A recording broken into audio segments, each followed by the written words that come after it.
on Sports. Up next, the Oakland Raiders and the New York Jets. With that, we head up to MetLife Stadium as we'll hand it over to the two men that'll call the action, Brandon Gaudin and Charles Davis. All right, Coach. EA Sports League is on the air. Seen a few moments ago, here it is. It's unlike any other in sport as both teams made.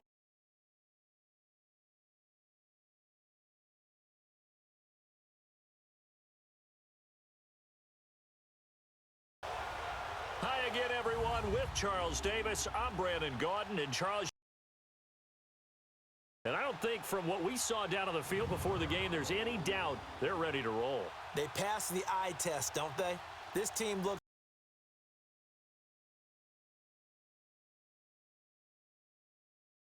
And when it's an early season roll. Well, let's face it, the aches and pains haven't really set in yet, and both teams eyeing a really good start to get things going.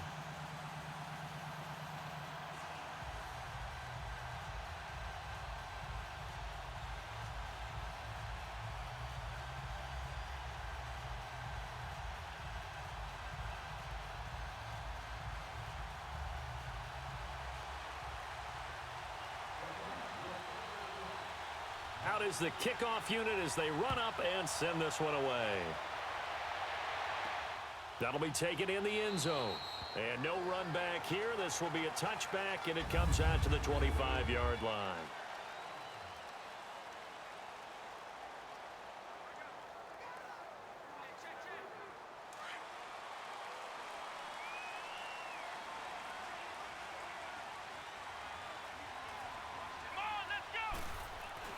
On 1st and 10, Pennington. It's a short one here, complete to his tight end. They may want to go back to that one. First play of the drive, good for 15 and a first down. And a nice start there to the aerial attack to pick up the first.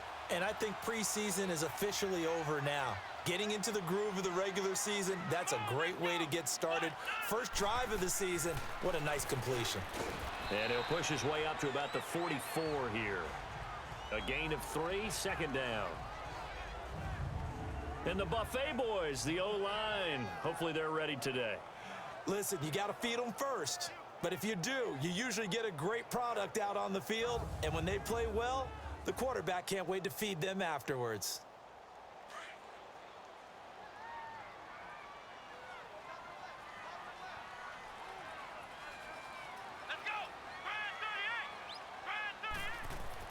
To throw on second down, Pennington. It's a short one here, complete to the tight end. Only 3 yards on the catch. It's third down. And this defensive line will be looking to control the point of attack. And that's what they've done throughout this season. This is a terrific unit. They play together very, very well, and they don't permit big plays to happen.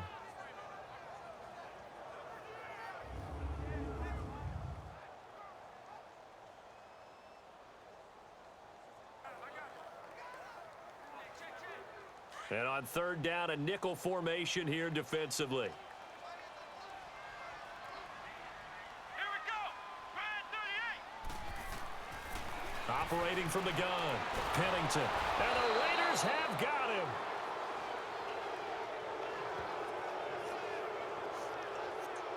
Here's the Jets punter now.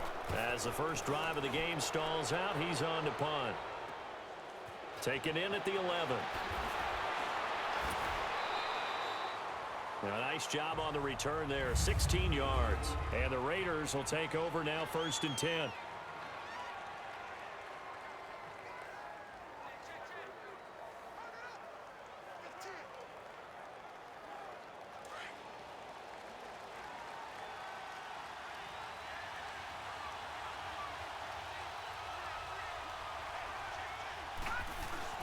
Now a play fake here on first down. Rolling to his right. Into double coverage, and it's intercepted. Picked off at the 48.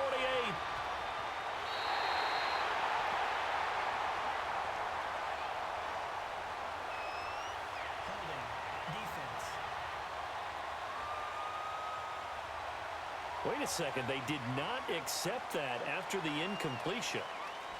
Wow. Your look is just as puzzled as mine. I got nothing for you here. You have to take that penalty, don't you? It's 3 yards. On first down, Pennington. And his first look is incomplete. The beauty of being able to play a zone defense when you can sit back and see the ball coming out of the quarterback's hands, guess what? Creates a lot of confusion, kind of a muddle in the middle of the field where you can go make a play on the football. Back to the air on second down. Pennington. And incomplete there. A nice hit. Jars the ball free and brings up third down. Anytime a defense can sit back in a zone like that, it tends to create a lot of congestion in the middle of the field. Makes it very hard to slot one in. Looked like I-4 at rush hour in your hometown of Orlando, Florida. An absolute mess. Finding his safety valve here. That's complete. The ball comes out, and the Raiders have recovered. So the defense there, opportunistic. It's nice to give them credit, isn't it? Because so many times it's more a matter of what the offensive guy didn't do. Didn't secure the ball, didn't cover up. In this case, let's just give credit to where it belongs. Knocked it free, made a big play. And now Oakland ready to take the field. That opening drive ended with the INT. It didn't lead to points, but still not the way they were hoping to begin the game. But how about going and telling your defense, thank you, a huge thank you. You said it didn't lead to points, stalled off that drive. Now they've got a chance to redeem themselves and maybe reward their defense a little bit by putting some points on the board on this one. An ideal beginning of the drive there as they'll get 20 and a first down. Right after the turnover, they come out throwing. And that means it's a sudden change situation. We used to practice it on defense. Sudden change, get out there, stop the offense. But you typically run out there a little bit unsettled. I think that's why he came right out throwing the football, hoping to catch him off balance. And he did. And he slips up past the 45 before being tackled. They've got another first down. The Raider passing game clicking on all cylinders right now. In today's football, where receivers break tackles, make people miss, get upfield for the extra yardage, when you see a play like that where it's caught and he's dropped on the spot, that's a big-time play by the defense. Another nice gain, 16 yards there and a first down again. The goal for any offense versus a zone defense, find the holes where guys are available and put the ball on the receiver before any defender can step up and fill it. They did it well there. Perfectly executed crossing route. And now a throw on first down there, but it's incomplete. Let's face it, perfection is something we all chase, whether it's playing this game or whatever we do. Hard to attain, but that's what they were searching for as that pass goes incomplete. They work again from the 38 on 2nd and 10.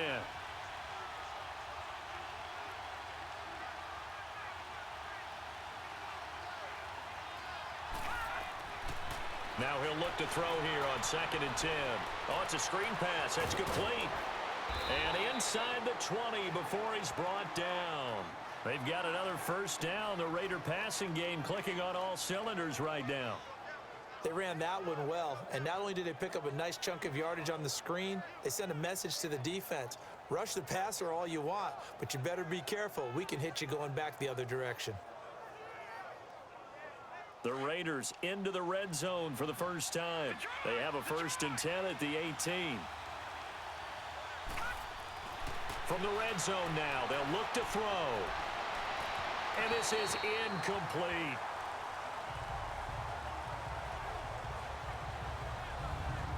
Partner, your thoughts on this D-line? I love a unit that can control the run and get after the passer. This is an all-around terrific defensive front. Hard to move the ball against them on the ground, and then when you want to throw it, look out. Here they come after the quarterback.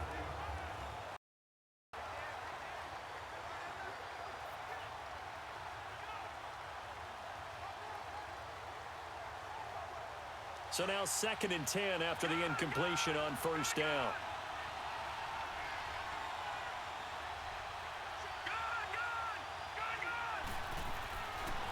Now back to throw.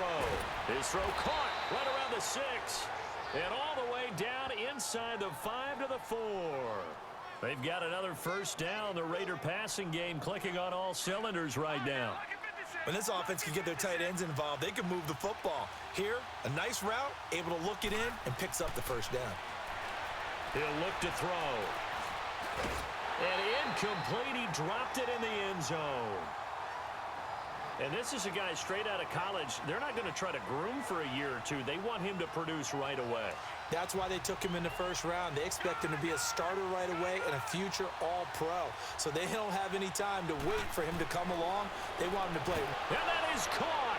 Touchdown, Raiders. In for the score. And the Raiders have taken the early. That is caught. Touchdown, Raiders. In for the score. And the Raiders have taken the early. That is caught. Touchdown, Raiders. In for the score. And the Raiders have taken the early.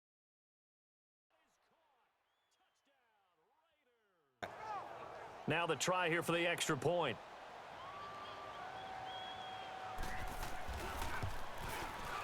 Point after, right down. And it's now a 7-0 game. That time a 9-play drive. And it ends with an Oakland touchdown. Set now to kick this one away, and off it goes. Fielded about a yard deep. And he'll get across the 20 before he's brought down at about the 23-yard line. There again is the running back as he trots onto the field. He's got to clear his mind a little bit right now. One carry, and that carry was a lost fumble. Clear his mind, clear his hands, and just let this one go. Sometimes it happens. You drop the ball. Got a full game ahead of him.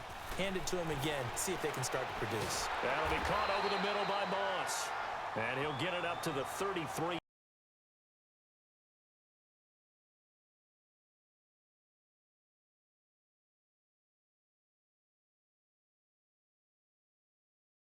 Run some plays, run some clock. Allow their defense to get a chance to catch their breath, settle down, and relax a little bit after they just gave up a score. That last catch short of the marker by just a yard leaves him with a very manageable 2nd and 1. Second down, here's an option right. And holding it may be the wrong decision as he stopped in the backfield. It'll go as a loss of a yard, and it'll set up 3rd down.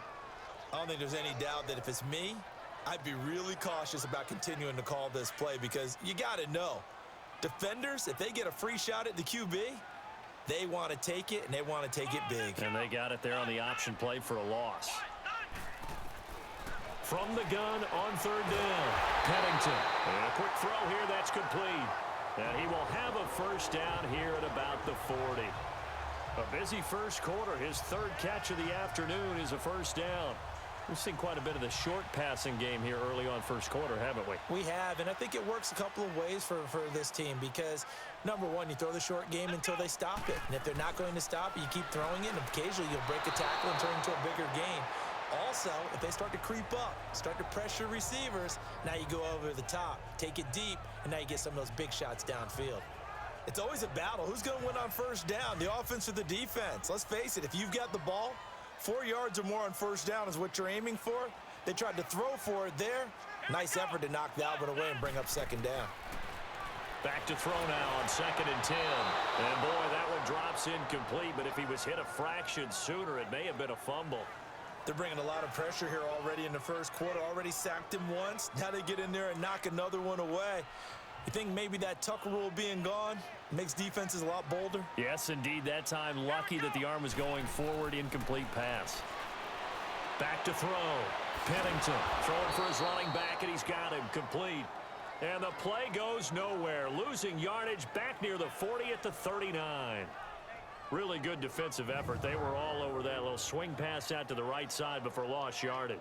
Terrific read, better execution, and done with a lot of enthusiasm, wasn't it? Absolutely. They saw it all the way, ran to the football, and caused a nice play for lost yardage.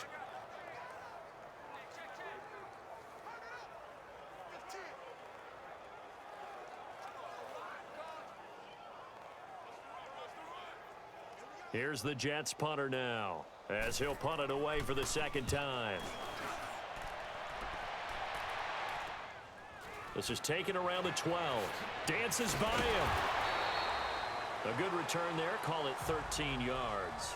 And the offense will take over with a new set of downs. And now Oakland ready to take the field. And they're hoping to redo their efforts in the last drive when they got into the end zone. And just think of what it's like now on the sideline, because when you score a touchdown, you have to go over and look at the tablet and see what you did on the last drive. When you scored points, it's a whole lot better view than when you're trying to figure out how to fix things there. And that play going absolutely nowhere as he's belted before he could get out of the backfield. I'd say the staff that's up in the booth watching the game, they may want to file that one away. See how fast the free safety closed to make that play? Might want to check into a throw the next time. So now they have to contend with 2nd and 13 after the first down run goes backwards. Quick hitch, complete. It's Flowers. And he'll get to the 29-yard line, brought down there. The reception good for 7. It's 3rd down. Let's not quibble about the gain there on 2nd down. That was a positive play because that was a take-what-you-can-get situation. Got out to the tight end. Now it gives them a much better opportunity to convert on 3rd down.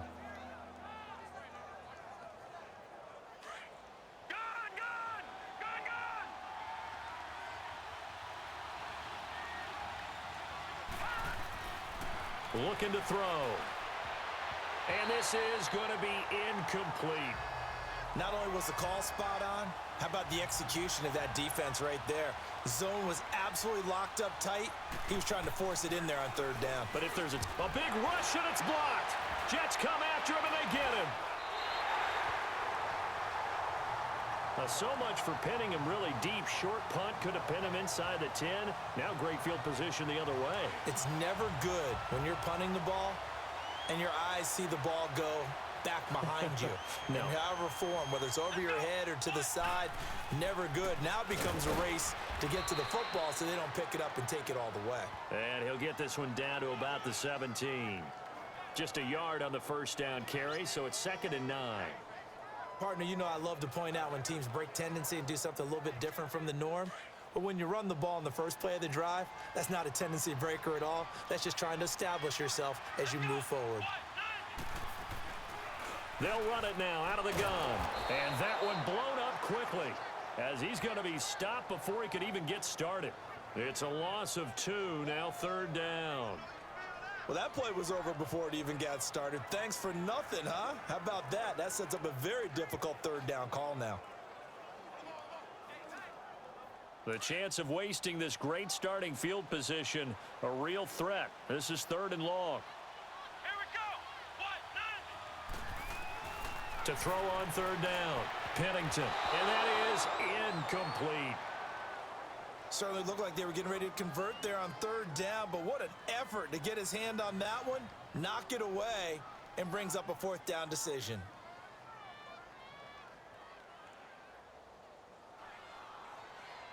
Now the Jets will call on a field goal unit here. This from 36 yards out.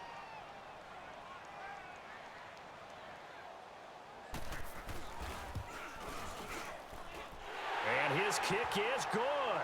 And they are on the board, but still trailing. It's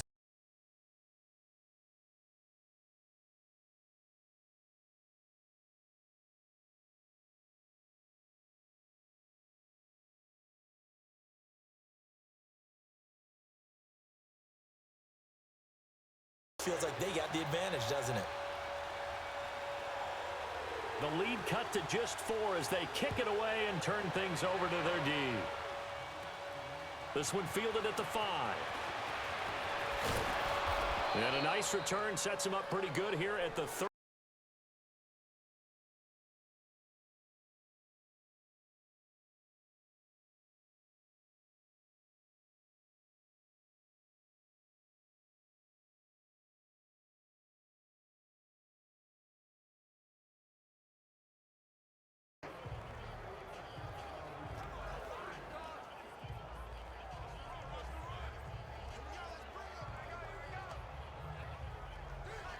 So 1st and 10 now from the 30.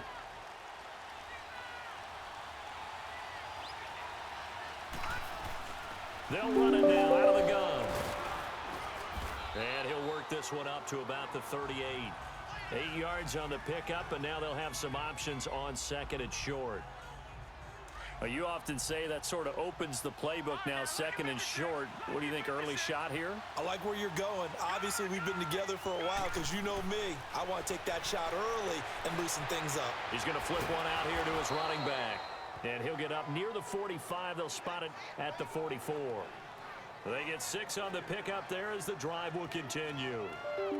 That was a pretty favorable situation there. What would you call that? Second and manageable? Smart play, too. Didn't force it downfield when he didn't have it. Just checked it down, let him get the first down, and that's exactly what he did.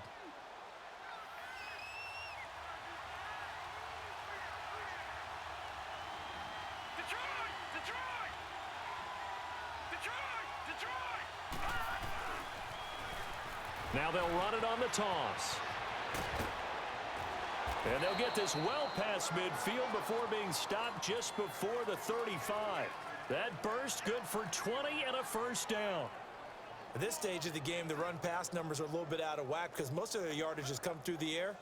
But in a sense, that just sets things up for big runs like that because the defense might be a little bit off balance. They pick up another first down with that run. So in jet territory now. Here's 1st and 10 at the 36.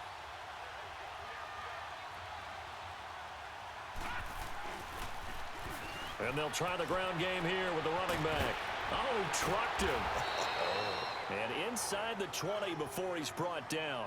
Another big hitter there. This one good for 18. Something to watch here in week 1 of the season, tackling. Because you and I both know that in the preseason, a lot of these guys don't play a whole lot. Plus, the intensity and the speed really ratchets up on opening week.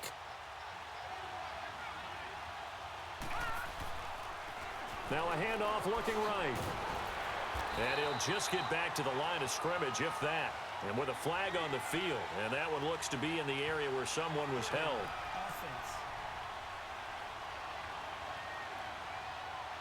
That hold coming from the middle of the line, the center.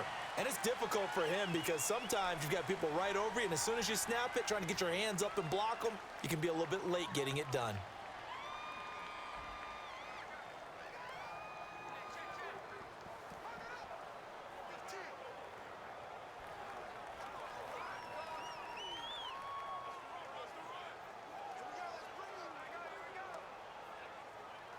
They're backed up here with a 1st and 20 now after the holding penalty.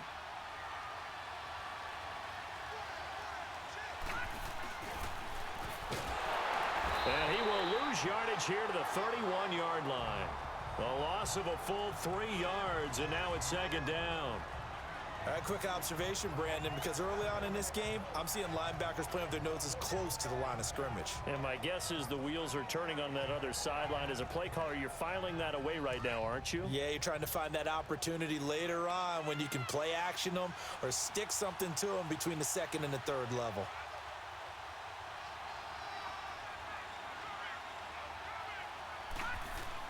Now this time he'll look to throw. And the hit jarred it loose. It's incomplete. You get a tight end like this, and you know he's used to dishing out punishment, but here, he's one that has to absorb the contact, and as a result, unable to hold on to the football. An incomplete pass on that last play, and that means they'll need to come up with something here on 3rd down.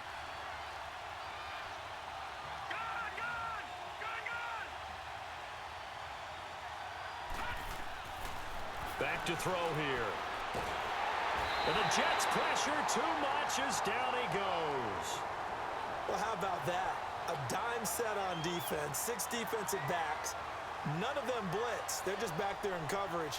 Defensive lineman gets the sack. That's where the O-line, they go to the sideline, they keep their helmets on so the cameras can't find them, right? Yeah, the cameras can't find them, but I know one thing. The O-line coach will.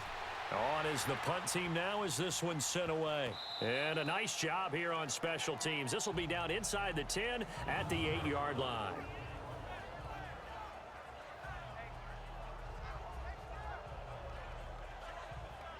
And the Jets set to take the field. And last time able to get 3. It's not what they wanted. They wanted 6, but they got at least something. They mustered something out of the drive. They'll take it.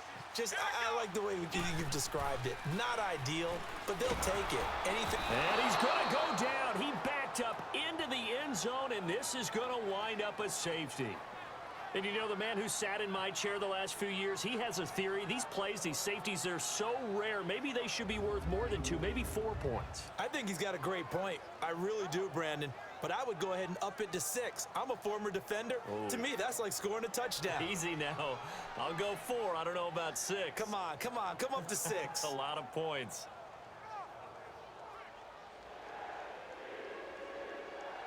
And remember, following the safety, you give the football up as well, and they free kick it from the 20 now. And he'll weave his way up, all the way up, a few yards shy of midfield. Any return that gets you to midfield is a great return. 1 first down, and you're almost in field goal position. The Raiders offense now making their way back out onto the field. They've got the lead. Last time had to punt it, though. What's the key to this drive? I think it's leverage. The leverage. big guys up front. You know the motivational speech on the sideline is, guys, give us an opportunity. Protect the passer, create space for our runners, and let's go ahead and get these guys. Low man wins. And all the way in. Touchdown, Oakland. A great effort there. 53 yards. And the Raiders are able to strike quickly for 6. And on that long run, maybe the defense caught napping a little bit. The concentration level may not have been there. I agree with you on that one, because those types of plays, when they result like that, they're almost like big bolts of lightning, aren't they? Whoosh, and off he goes.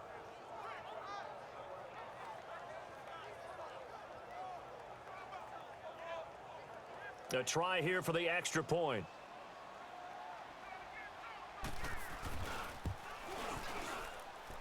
Extra point right down the middle. And the decision to just kick the extra point winds up successful.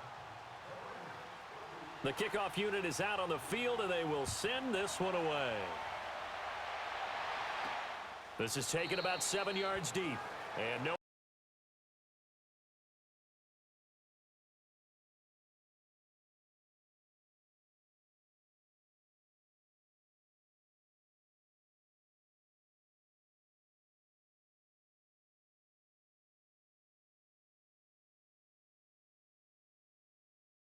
Team again, they've got to take care of the ball. But boy, it juices up the defense. Oh, without a doubt. That's a great way to score some points.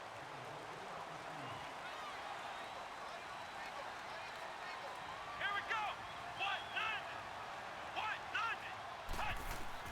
Throwing on first down. Pennington finding his safety valve here. That's complete. And the 28-yard line.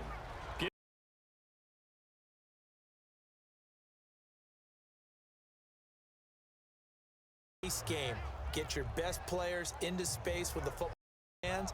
That's why sometimes you just swing it out to your runner, get him out in the flat, and let him have a chance to make people miss an open field. Here's 2nd and 7 now from the 28. Here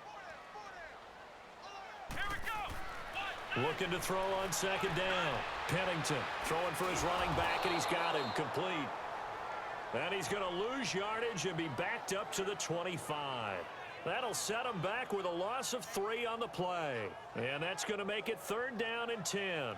Well, they try to swing it out left into the flat, complete, but really nice open field tackling. And they played that one like a great boxer. They were on their toes on that one. They weren't back on their heels reacting to the play. No, they saw it, came right for it, and made a nice tackle for lost yardage. Let's go. On 3rd down, Pennington. Quick hitter here, it's complete. And he gets this one just shy of the 40. They'll mark him down at the 39. 14 yards is the pickup there, and a Jet first down. I got a kick out of that one, partner. You and I talk often about trying to hide receivers in certain situations, but a guy of his size can't really hide him. But the tight end drag route, definitely an effective way to sneak him across the formation for an easy completion and a first down. The NFL on EA Sports is fueled by Gatorade, the sports fuel company. With Charles Davis, Brandon Gaudin with you. It's the Jets in possession as we begin quarter number 2 here. And they've got it here with a first down. So from the 39 now, they'll come up on a 1st and 10. Let's go. Brand 38. They go play action here on first down. Firing quickly here, and that's complete. And he'll get up to the 43-yard line. That throw good for 4. It's second down. Well, they were unable to convert that into much, but it's never a bad idea to try to get the ball into a tight end of his caliber's hands and see what kind of disruption he can cause. They'll run it now out of the gun. And forget about finding a lane. He barely had time to look up before he was planted in the backfield. It'll wind up being a loss of 2, and it'll be third down. We just saw another example of how the defense is winning this game. Really at the point of attack, the offensive line's just getting pushed around. I think now as a play caller, you've got to give them a little bit of help. Maybe you keep your tight ends a little bit more. Maybe the running backs help you a little bit with the pass blocking. But you've got to help them get some confidence because you can't abandon the play calling right now. Now the throw on third down, knocked away and incomplete. And based on my math, they've only converted one time thus far in this game, so you can see the frustration starting to come out a little bit. Third downs, they've been a problem for them all game. They've got to start becoming solutions. Just a yard return there after a punt of 49. And the Raider drive will start from deep in their own territory with a 1st and 10. Now out comes their leader and the captain of this offense back onto the field. He's got the lead here in the second quarter. He's thrown the touchdown, but also an interception. As a quarterback, is that interception, even though you're playing well, your team's got... And I think he's going to go. They're not going to get him. 30, 10, and all the way in. Touchdown, Oakland. A big play there. Taking it goal line to goal line, 100 yards. And the Raiders add on to their lead. And when a Hail Mary is completed for a touchdown pass like that, I think any defensive coordinator just puts their face right into their hands. I don't think there's any doubt about it, and I don't have stats in front of me. I don't have the empirical numbers that say that in recent years the Hail Mary pass has been completed more than it has been, but it feels that way, doesn't it? And I know the defenses are spending more time on it. I think the biggest mistake they make is that they play everything from behind the receiver. I think they've got to start getting people in front as well to try and knock the ball away. This is fielded a couple yards deep. Now a hit and a loose football.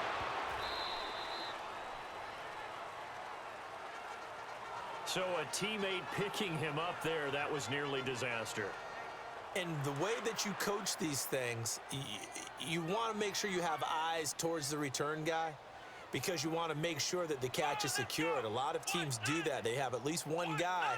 Okay, you're responsible for making sure he secures the catch. He's not always the one that makes... Into heavy traffic, and it's intercepted. Picked off near the 26. And they are going to take over right there at the 22-yard line. Well, this is a defense that can confuse even the best of quarterbacks with their zone schemes.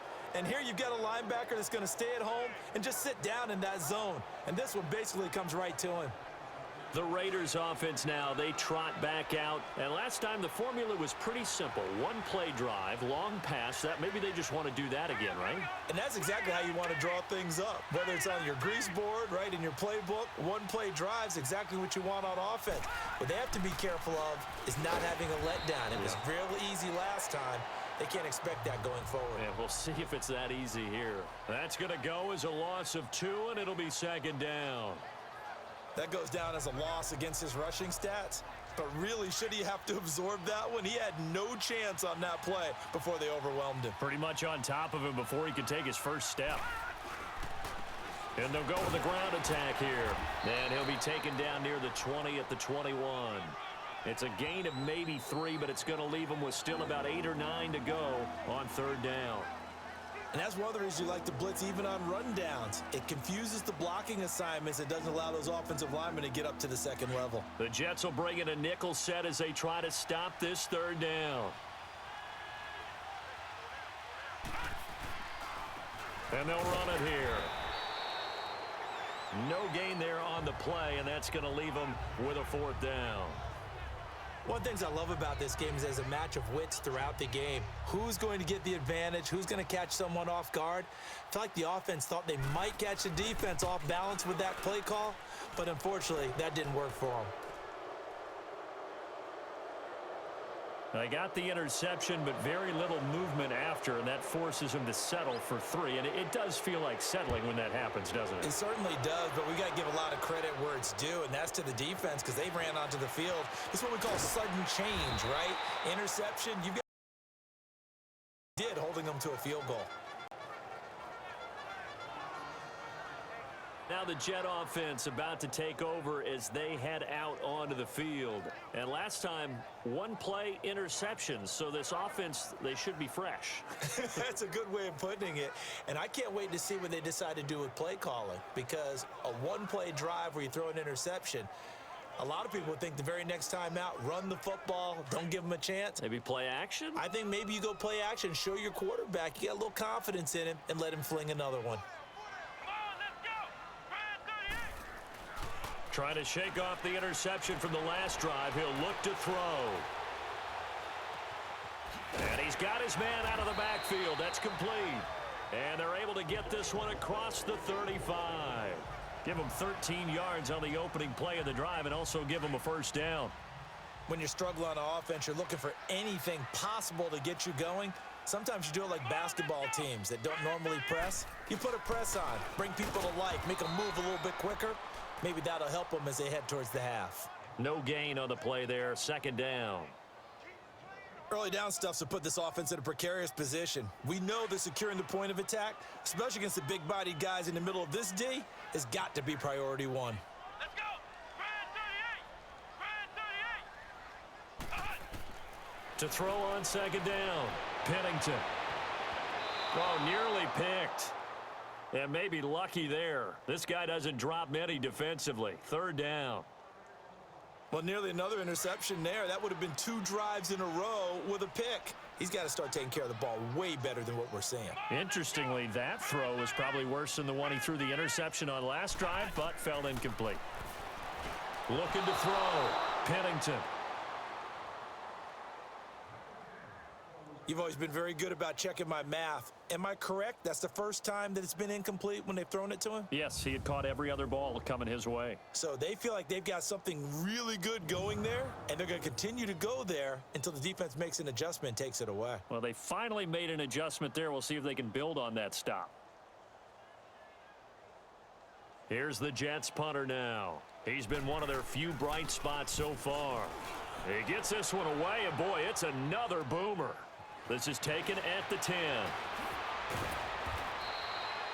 A good return there, 17 yards. And possession will switch. First and 10. Here comes the field general leading his offense back out there for the next possession. And he's looked pretty good. Does have the 1 interception, but 2 touchdown passes so far. Your analysis? They'll take the offset. When you talk about throwing 2 touchdown passes, no one wants to see an interception thrown, but those things happen in the course of a ball game and over the course of a season. But throwing 2 touchdown passes, that's why the team has an advantage. That's what they're looking for more of. He'll be hoping to make it a 3-to-1 ratio here in the second quarter. That's a good way to start the drive, 17 yards and a first down. And now with that completion, he's north of 200 yards here in the first half. And he's going to break our statistician, Marvin, isn't he? Because Marvin right now is just tallying it up. Hope his hand doesn't hurt too much doing this or keeps hitting the calculator. But my goodness, what a start he is off to. By the end of this game, he could have monster numbers. He just wants to continue to be accurate.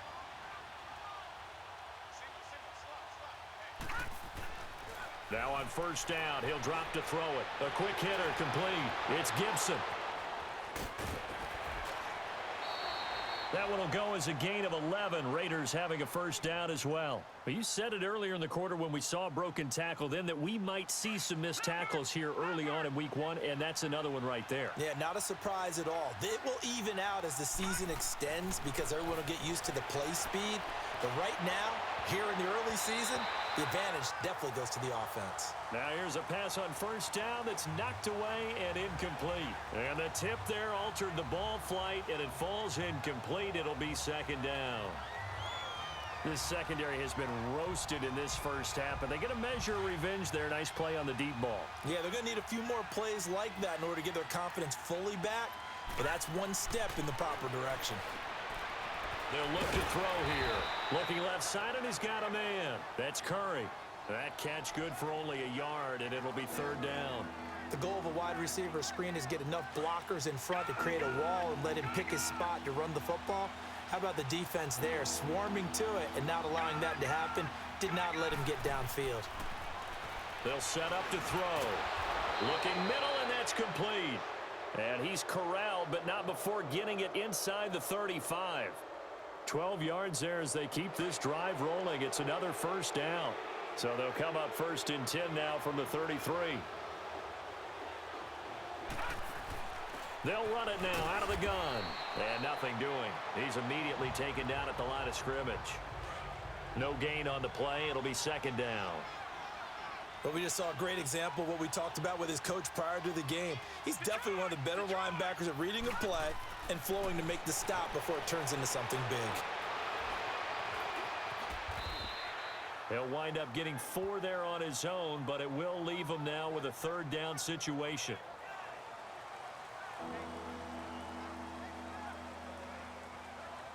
The Raiders on 3rd down. They've only converted once in 4 tries. This will be 3rd and 6.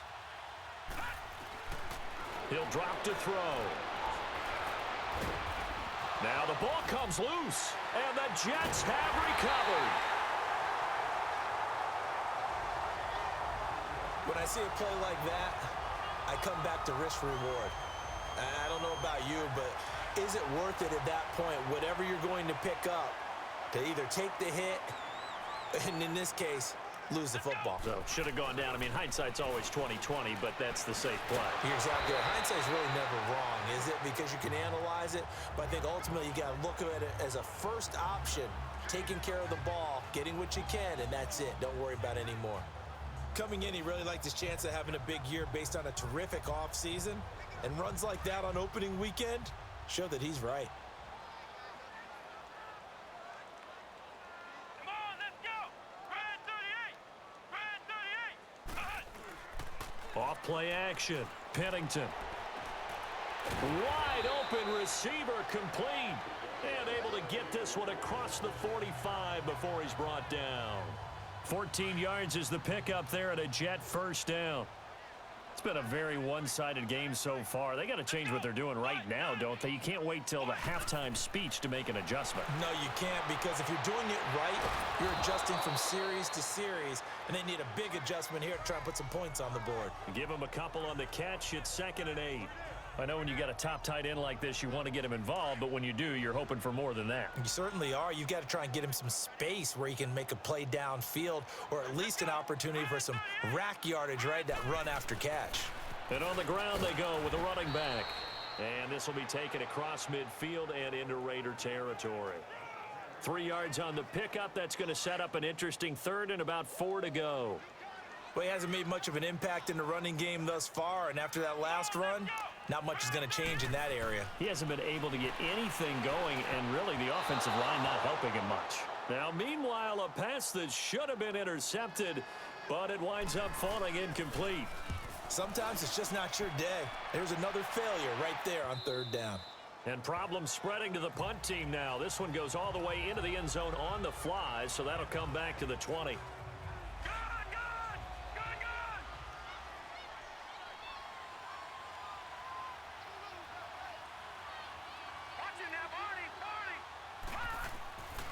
They'll try and start this drive in the air. Quick throw, that's complete on the inside slant. A good pickup there, 8 yards on the 1st down completion. Nothing fancy on 1st down, but a very consistent type of a play. Hit that slant. A lot of people call it an extension of the running game, and it can be if that pass is completed, because you hit a guy on the run like that, you often can go for big yardage. Sets him up nicely for 2nd down, staying ahead of schedule. And this is why aggressive defensive coordinators love to blitz. It wreaks havoc because they end up taking their attention to the blitzers, freed up the D lineman to make the play. And he's got him. Got his man on the end route. Complete. Starting to rack up the yardage here in this 1st half. 5 catches now and a 1st down. I think it all came together there. In-breaking route, drove it with excellent pace. Money throw right there to move the sticks. And he'll take this one across the 45 up to about the 46-yard line. 3 yards on the pickup there, and it'll be 2nd down. What's the old expression, 3 yards in a cloud of dust? In this case, it's dust-covered pellets. It's no longer that old grass that we used to play on, right, and chew it up. Now we've got that artificial surface. You see the pellets go up. Still a nice play by the defense.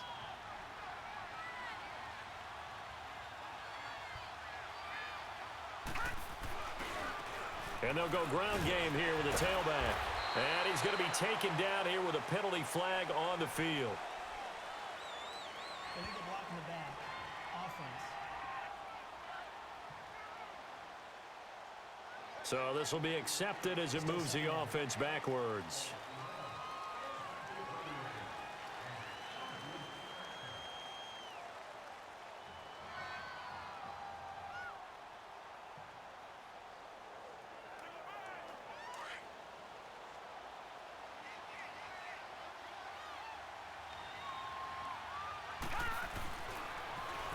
And they'll go on the ground. Looking for a crease, can't find one. Stopped at the line of scrimmage. Nothing there, no gain, and now they're looking at a 3rd and 15. Perfectly designed blitz right there. They took that one from the grease board to the field because they were able to free up their linebacker to get into the backfield and spill the play.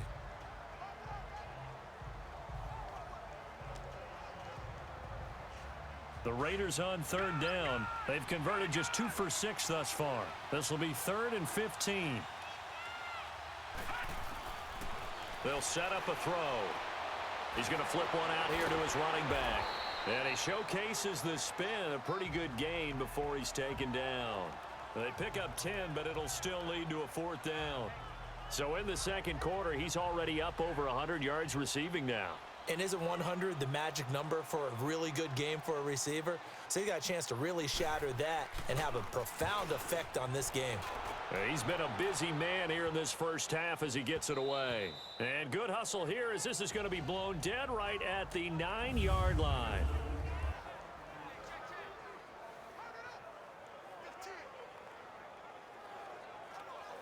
We remind you that coming up in 2 minutes, we'll again head down to visit with Jonathan Coachman in Orlando, back for another year. He'll have scores from around the NFL here on this opening weekend. And it pops free. The collision there jarred the ball loose and brings up 2nd down. Seems like this defense, especially the secondary, has really been contesting about every throw in this first half. Remind me of a good half-court defensive basketball team. Every time a pass is thrown, they're right there in good defensive position, able to affect the play. Come on, let's go. Throwing again on 2nd and 10. Pennington finding his safety valve here. That's complete. And able to get it across the 20 before they get to him. 14 yards is the pickup there at a Jet 1st down. On 1st and 10, Pennington. Oh, he can't hang on. That was a dream chance for any D lineman to possibly get a pick, but instead it falls down incomplete. This defense has been very disruptive early on as they force another one to go awry. Seems to be the front and the back end. Pass rush, they've been able to get home, and they're taking the ball away in coverage as well. I love how you put it together. The front and back working in sync, only way to play good defense. Another throw on 2nd down, and this one incomplete as well. Feels like they're getting caught in between here because they did incompletions on 1st and 2nd down. Now you got to worry a little bit about the clock because you prefer not to give them another shot here in the first half. But if you don't pick up the 1st down, guess what? You're likely going to have to. And this time he's going backwards. So after the no gain on the last attempt, here they get him behind the line. When you're putting together a formula for winning defense, it's exactly what we're seeing in this game. Controlling the line of scrimmage, attacking, and changing everything so that now they're playing in the offense's backfield. They're playing an excellent game. Give him 11 yards that time on the return. And out will come the offense as they take over. Now the Oakland offense heading back onto the field to take over. They're out in front. Last time they had to punt it away. We'll see if they can add to their lead now. They don't want to go out and punt it away again. This team now wants to get a cushion, put people away. They want to run their offense and have it end up in the end zone.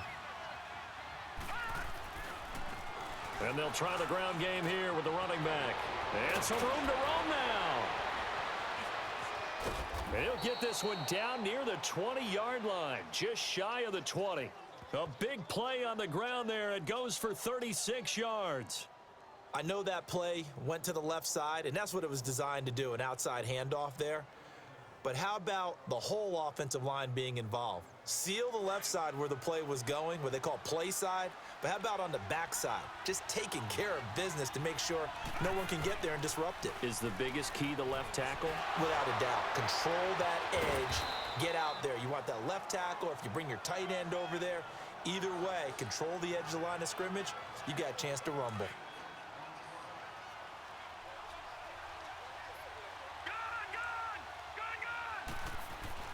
They'll throw now on the final play. Being chased out left.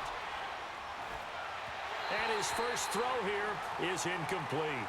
So we've reached... All right, we will save the Week 1 highlights and apparently get right back to the action here in the third. We'll see if Week 1 fatigue becomes any kind of a factor as we are back underway in the second half. And a pretty good return here. He'll be stopped just shy of the 25 at the 24-yard line.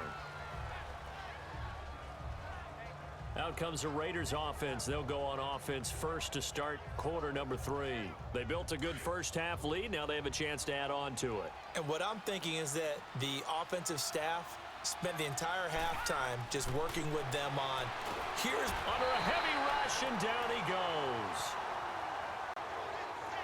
They need to stop to get back into this game, and here's one right to start the third quarter. Yeah, anytime you go to the lockers with that 2-3 score deficit, you're right. You need that stop, get the football back, and they've done just that. Series to series, play to play.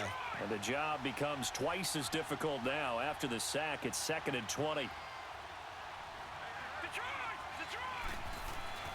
Back to throw. And he'll be hit as he releases it, and that'll fall incomplete. I think he had to unload that one before he wanted to. He was right up in his grill. I think he was a dentist there without a license, don't you? Just not enough time for the play to develop. Just lucky it wasn't a fumble, really. And he bats it away, and it falls down incomplete. And absolutely zero surprise that that one was incomplete, huh? I mean, truthfully, how many OCs have we seen put 3rd and 20 on their play sheet and go, oh, I've got the exact play to dial up? Now, that's just a head-scratching down when you're facing a 3rd and 20. Tried to complete it, couldn't get it done. We'll call that a 47-yard punt, a return of just 3. And the Jets will take over 1st and 10. So here's the Jets offense now as they get ready for their first possession of the second half. These guys had to punt their last possession, and that's become too familiar of a refrain. Too many of these drives just wound up going nowhere. But you know how in baseball, when the pitcher gets a base hit and he's on base, they bring his jacket out to him to keep him warm? A lot of times the punter goes to the sideline, puts on sweatpants or a wrap over his leg to keep it warm. He might need a massage from the trainer right now from all the work he's getting. Let's go! Brad 38! Off the play fake, Pennington. He's going to float this one deep right side. And he's unable to grab it. Thought he might have had position, couldn't hold on, 3rd down. It's been this way most of the afternoon, hasn't it? This secondary, it really put this receiving core on lockdown. Listen, they've worked together like a basketball team that's playing excellent defense. Great communication, doesn't matter whether it's man or zone. And especially against deep balls, as we saw there, they're not giving up anything to him. And not even back to the line of scrimmage this time as they're on him quickly once more. But if these guys are going to chop into that deficit, they're going to have to do a much better job in the run game. Caught behind the line of scrimmage, no yardage to be found. And now Oakland ready to take the field. And on the last go-around, they really couldn't get anything going. They had to punt from deep inside their own territory, which means you're going to lose the field position battle as a general rule. What they're looking for now is a little more consistency, move the ball at least a few times on offense, get a couple of first downs, and hopefully flip the field. Yeah, just something to build off of. That's what they're looking for here. They'll try and set up the screen. It's complete. And he'll get it out near the 40 to the 39. 7 yards there on the first down screen play. For a second there, I thought that might break big. Screen pass, looked like it was coming together, looked like there was an opening. Still, ended up with a solid game. They'll look to throw. Now they set up the screen. That's complete. And he gets this one to midfield before he's brought down. That one will go as a gain of 11. Raiders having a first down as well. When you run a screen pass really well, you got to like the look of it because so many parts come together to make it work well. The offensive linemen, where they're faking people out, the back slipping out there, catching the football, then all of them going together as one unit downfield. A really nice pickup. A solid run on first down. Gain of 7 leaves them with a 2nd and 3. Despite the blitz, they're still able to pick up a nice solid gain. The disadvantage of blitzing often alters the normal spacing and run fits and leaves creases like they were able to exploit right there. They'll drop to throw. Under pressure, and he will go down. Sacked back at the 46. Like how they've started the third quarter here. They force a punt on the first drive, and after this sack, it looks like they'll be forcing another one as well. Absolutely. Maybe got their second win coming out of the locker room.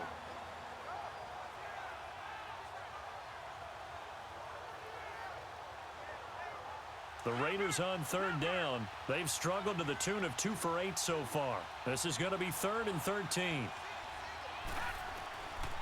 He'll look to throw. Looking deep downfield. That's caught inside the 20. Give him 35 yards there on the third down conversion. You know I'm going to lean towards the defender, right? You know I'm going to do that. I know. That's a tough situation for him as I see it. But the truth of the matter is, that ball was not streaking towards him. Had a little arc on it. He's got to find a way to get his head around and make a play on the football.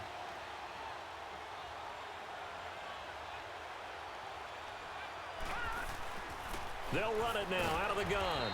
And they'll get him down right around the 16. 2 yards on the pickup there. It'll be 2nd and 8. I know the scouting report on him is that he doesn't possess the eye discipline to be an elite linebacker. And what that means is his ability to read, react, and make a play. But on that one, he looked like one of those guys. A tough run gets him just inside the 10 to the 9, but no further. Good work to pick up 7 yards there. That gets him into a 3rd and 1 situation. Looks to me like maybe there's a little attrition setting in with this drive. Because when you see that type of a run, I get the feeling the defense getting a little bit tired. And that's the last thing they need, especially when they look up at the scoreboard. They're going to look to throw. A bullet throw, but incomplete. Perhaps they overthought this one a little bit. They've been running it real well.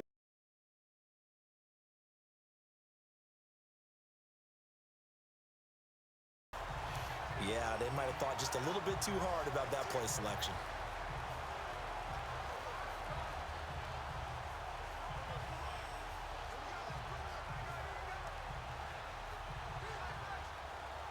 So out comes a field goal team now for the 2nd time here today. This is a 26-yard attempt. And his kick is indeed good. And that took him inside the 10. Good job defensively to hold him to 3. Yeah, I like how you did that. Give a little tip of the cap to the stop troops there because they didn't give up a touchdown in that situation, right? Made them kick the field goal. And, yeah, points went against them, but that feels a whole lot better running off the field. This is fielded a couple yards deep. And he'll bring it.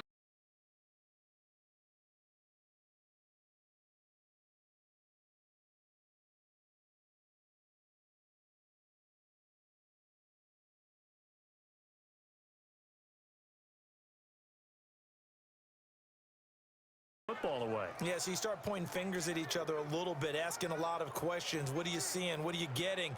Maybe trying to narrow down your playbook a little bit and maybe get simpler rather than more complex in order to try and fashion together a drive. Here we go. What? And they'll go with a ground attack here. And he'll go down right at the 30-yard line.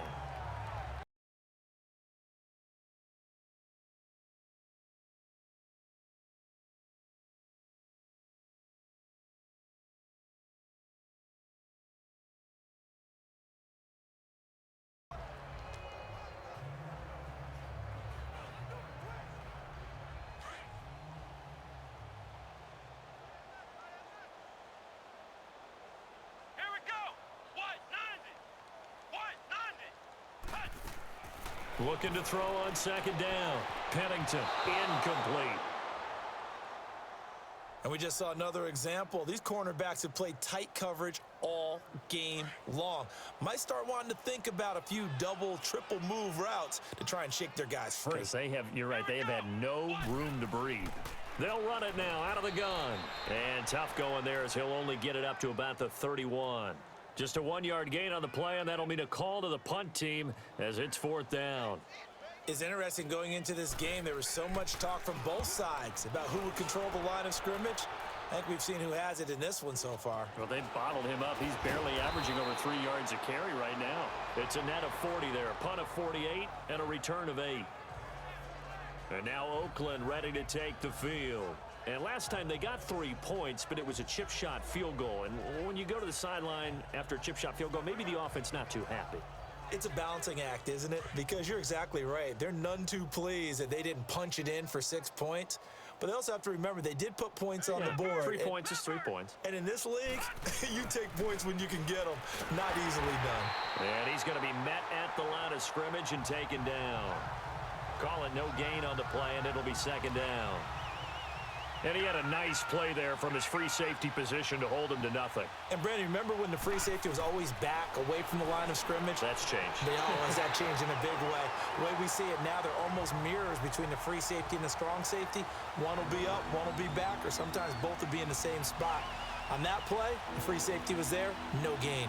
An incomplete pass on 2nd down. That muddles things a little bit here. This is 3rd and 10.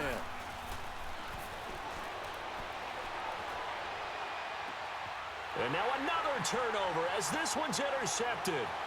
Picked off at the 35. And it's a touchdown for the Jets. Now that was a beautiful play. A pick 6. How would you punctuate something like that, partner? What do you mean, with an exclamation mark? Exclamation mark, a big word. What would you do with that? Extra point splits the uprights. And that'll make this a 19-point ball game. A heck of a play there defensively, getting the interception, navigating his way into the end zone for the touchdown. That'll be taken in the end zone. And he'll wind up about 4 yards shy of where he would have been if he had taken a knee, as they'll start at the 21-yard line. The Raider offense now making their way toward the huddle.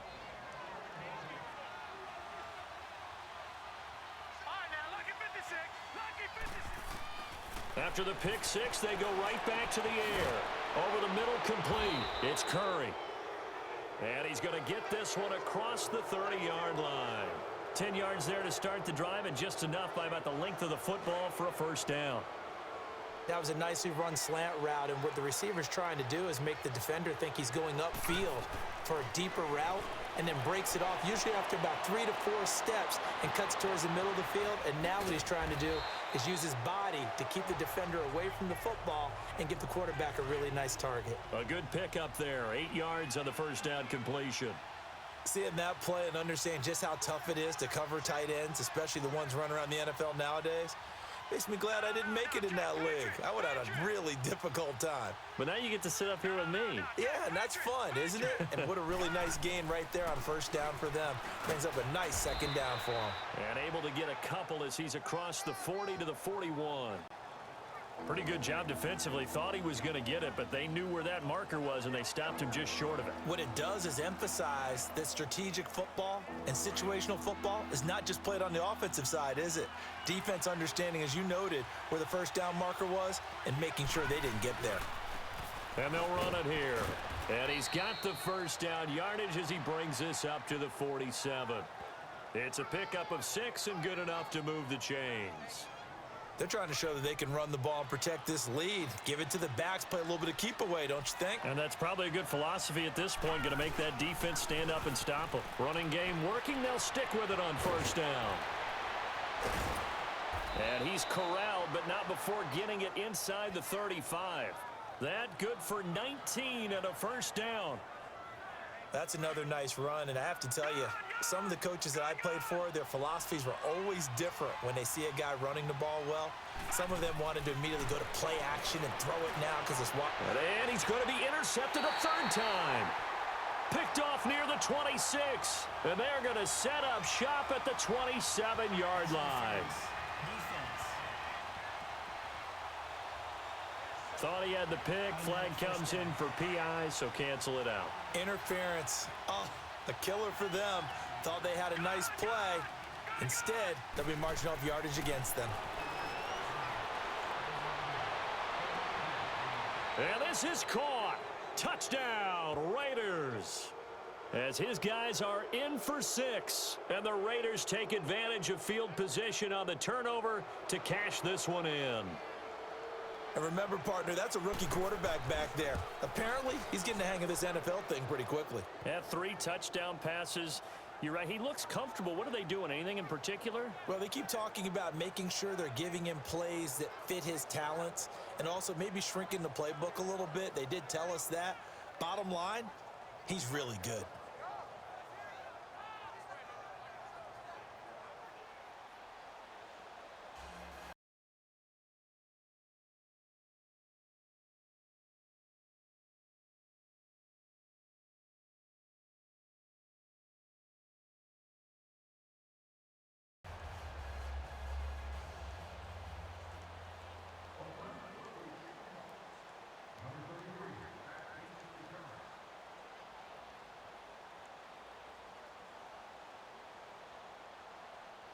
The kickoff team on the field now as they will send this one away.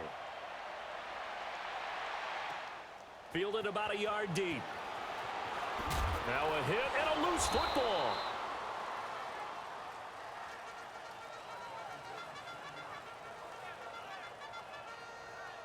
The Jets offensive unit ready to get going here. They have been struggling. I would imagine at halftime they went through some possible changes. Well, those changes aren't working, so now where do you go? Let's go. I think that now it's much more in their head. And what I mean by that is just what you said. You've gone over the changes. I bet they were pretty clinical at the half, not too emotional. They might need to go to the emotional. And so far, just being calm hasn't exactly worked. They need any spark at this point. So a decent gain, but all for naught on the penalty. It's too bad, isn't it? They were feeling pretty good about it. The only people celebrating, the guys who just gave up that play. Come on, let's go. Off play action. Pennington. He couldn't quite hold it. Got hit. Ball pops out. Incomplete. We have not seen a whole lot of wide open receivers. Everything seemingly has been contested. And that's another nice job there to force an incompletion. They've been very cohesive, knowing each other's moves all game long, and they've been on the spot just about every time. And they've held them in check on the scoreboard. And he takes us up to the 40-yard line before being corralled. 12 yards there as they keep this drive rolling. It's another first down.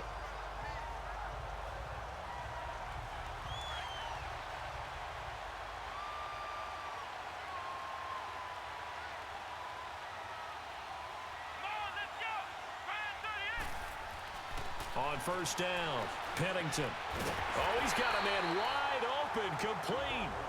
And he'll be taken down, but not before he works it past the 50. Back-to-back nice gains. That one for 14 yards and another first. As far as tight ends go, this guy's not a speed burner. He's much more of an inline blocking type of a tight end. But how about this last play? Made a nice catch. And he's going to be hit and taken down. Back right around the 48-yard line. And we say it all the time, have to be able to get rid of the ball sooner than that. You have to help your offensive line out. They're going to protect you as best they can. And if you're getting 3 to 5 seconds to throw the ball, they're doing a really nice job. But when you hold it and give up a sack, you're really almost discrediting their work. Back to throw. Pennington. And that one got tipped. Kind of threw everything off. It brings up third. And Charles, got to like what this defense has been able to do these last couple of plays. Yeah, they get the sack on first down, then they force the incomplete pass. Now they're just a play away from getting the football right back, but it's a big play. They've got to hold up. These guys have punted 4 times already, and they're staring at a 5th, barring a conversion here on third down. And he can't come up with a pick. Nearly his second of the game. Instead, 4th down. Oh, man, that was close. The opportunity to change momentum, big play, right in his hands, unable to come down with it. A sigh of relief, no doubt, on offense that fell harmlessly to the ground. So not only do they get the fumble recovery on the punt, but now look at this field position. He almost took it the distance. And the ability to not just make the play, but turn it into something big, that's what coaches harp on all the time. How do we create big plays that'll change the game? And that may have been one that just did. He'll get it up the middle, and he is met quickly in the backfield. Down he goes, folded like a lawn chair. Make it now 3 tackles for a loss in this game, 1 for each quarter. And for a guy who played defense in college, I can just tell you that he's feeling very satisfied right now by what he's doing. But he's elated because he knows what he's doing is helping his team win the game right now. Making some big-time plays, getting into the offense's backfield and spilling everything. Things made a little more difficult after the false start as they try again on 2nd and goal.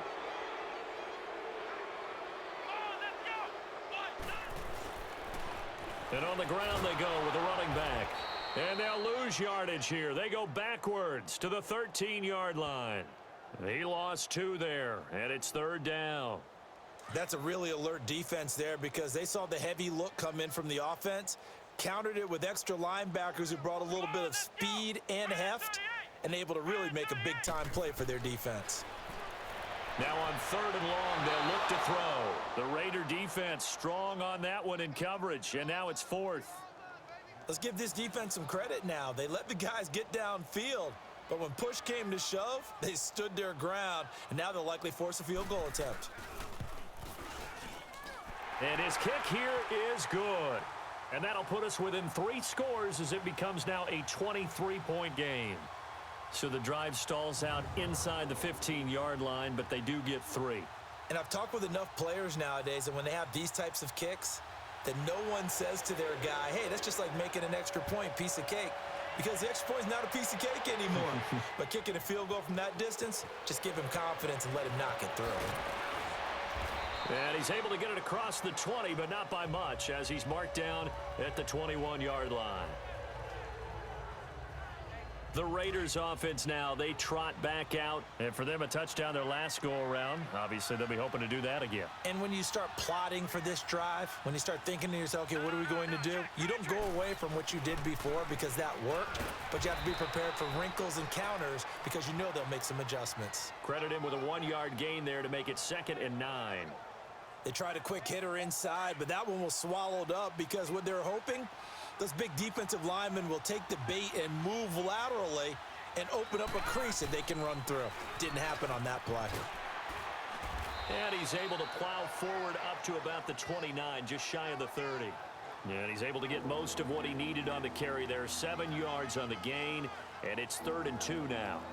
And that looked like some pretty easy yardage there right up the gut. And he's a guy that has some height to him, so when you don't have to drop a shoulder or create or get through contact or trash, makes it a lot easier to stay upright, see the field, and make a run as we just saw there. Throw left side complete.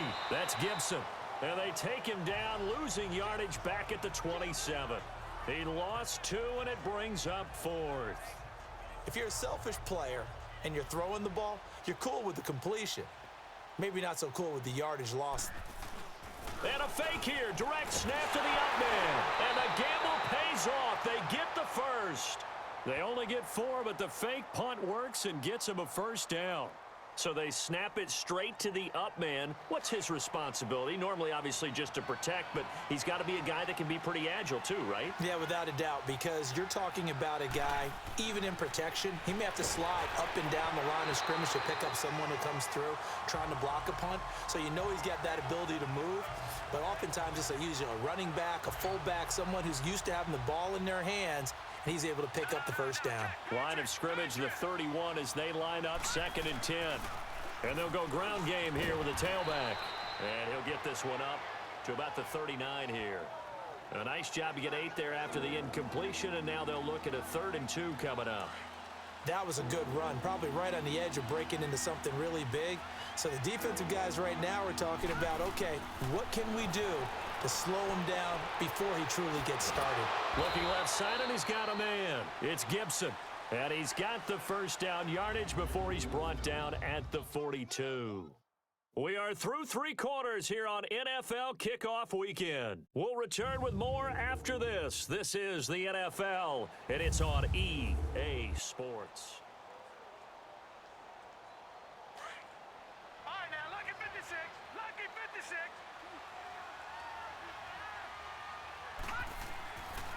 Back to throw now on first down. Throwing for his running back, and he's got him complete. And he'll get it into enemy territory just across midfield at the 49. It'll be a gain of 8 yards, and that'll make this a second down. And at his size, he's a smaller back. You can get him to football. He can kind of get lost, make someone miss. It's good for him. Yeah, it's great for him.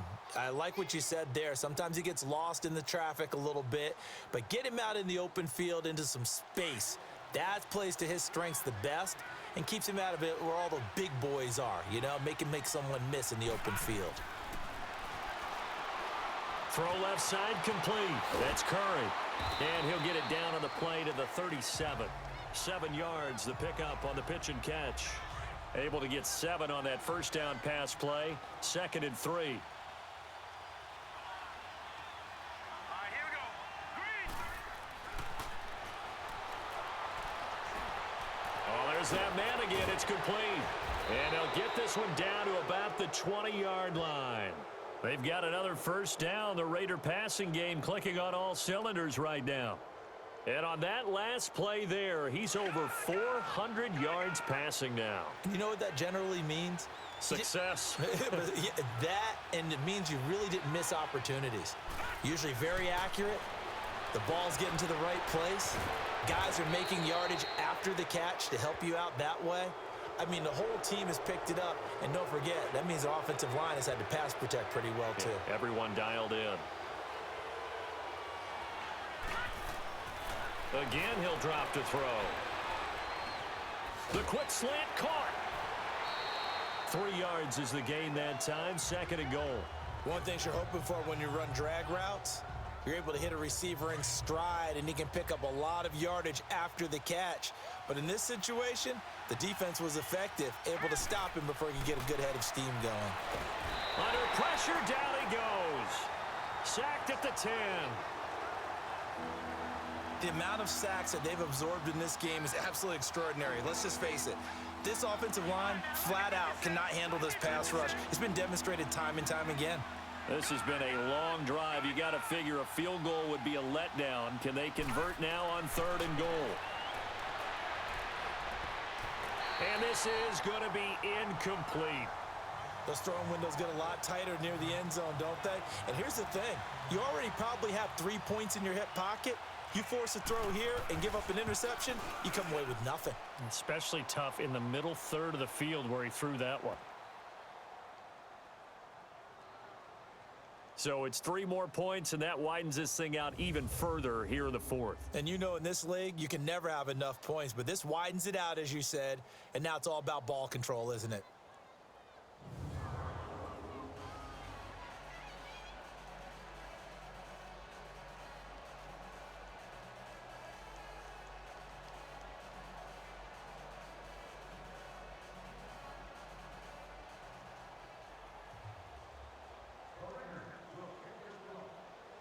Out is the kickoff unit as they run up and send this one away.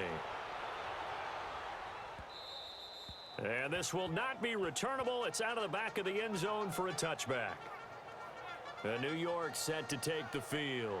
And they had 3 points last time, but they didn't want 3 points because they were well within range of scoring a touchdown. We'll see if they can do better now. I'm with you on that one. Let's just go ahead and be frank about the whole thing. The only one happy about the 3-point. The kicker. Exactly. He put it through the post. That's going to help him at contract time. But that offense, they're thinking, let's get in the end zone this time. I don't know if that helped him at contract time. You could have kicked that one through. I don't know about that. Toe bash. I don't know about Toe bashed that. it. Super toe. You know what really fires up offensive linemen? When the guy that is carrying the ball behind them can create his own space and break a tackle along the way. To throw on 2nd down, Pennington. His throw incomplete. Another wayward pass. You know, things started out poorly in this game, and to be frank, they just really haven't gotten much better. And all that does is embolden a secondary. They feel good about what's going on, and they just play better and better. Let's go. Ryan 38. From the gun on third down, Pennington. And now another one thrown incomplete. When I watched that play, I thought about what my coaches had told me in the past. The biggest teaching point, get your head around. Locate the football so you can make a play on it while it's in the air. That's exactly what he did there. That was nice. Let's go. Ryan 38. As expected, they're going for it to keep the drive alive. And he comes back with one complete. And he will have a first down here at about the 40. No reason not to try it there, and they do indeed convert on fourth. Felt compelled to go for it there on fourth down, trailing in the fourth quarter. They got it done. And there's always a lot of pressure on a fourth down call. Doesn't matter the distance. You stop to get it done, as you noted, and they did. A couple of first downs have them to the 40 now on 1st and 10.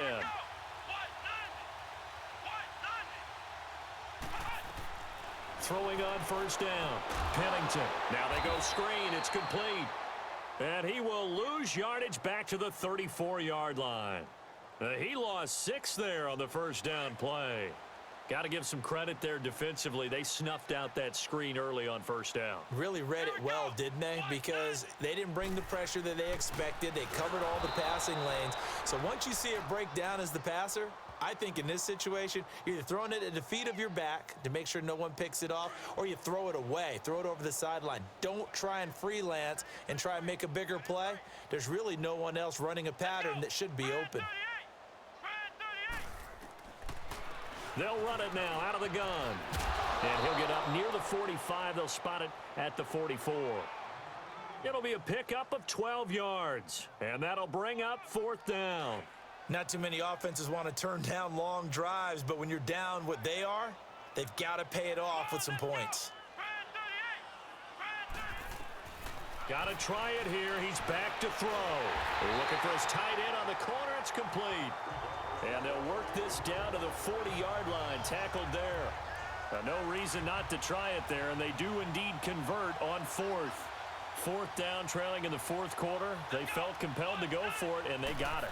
Well, I'd look down at my play sheet, and what I would find, plays that have been successful throughout the game that have worked at the distance you need, and that's exactly what they got done. Throwing on first down, but this one winds up to be incomplete.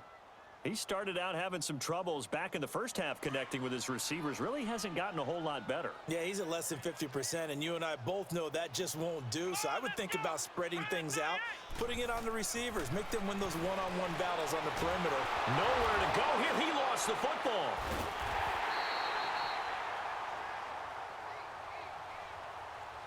On plays like this, when the ball comes free, it's often unusual for the team that lost it to get it back because this is the quarterback. The ball gets away from him.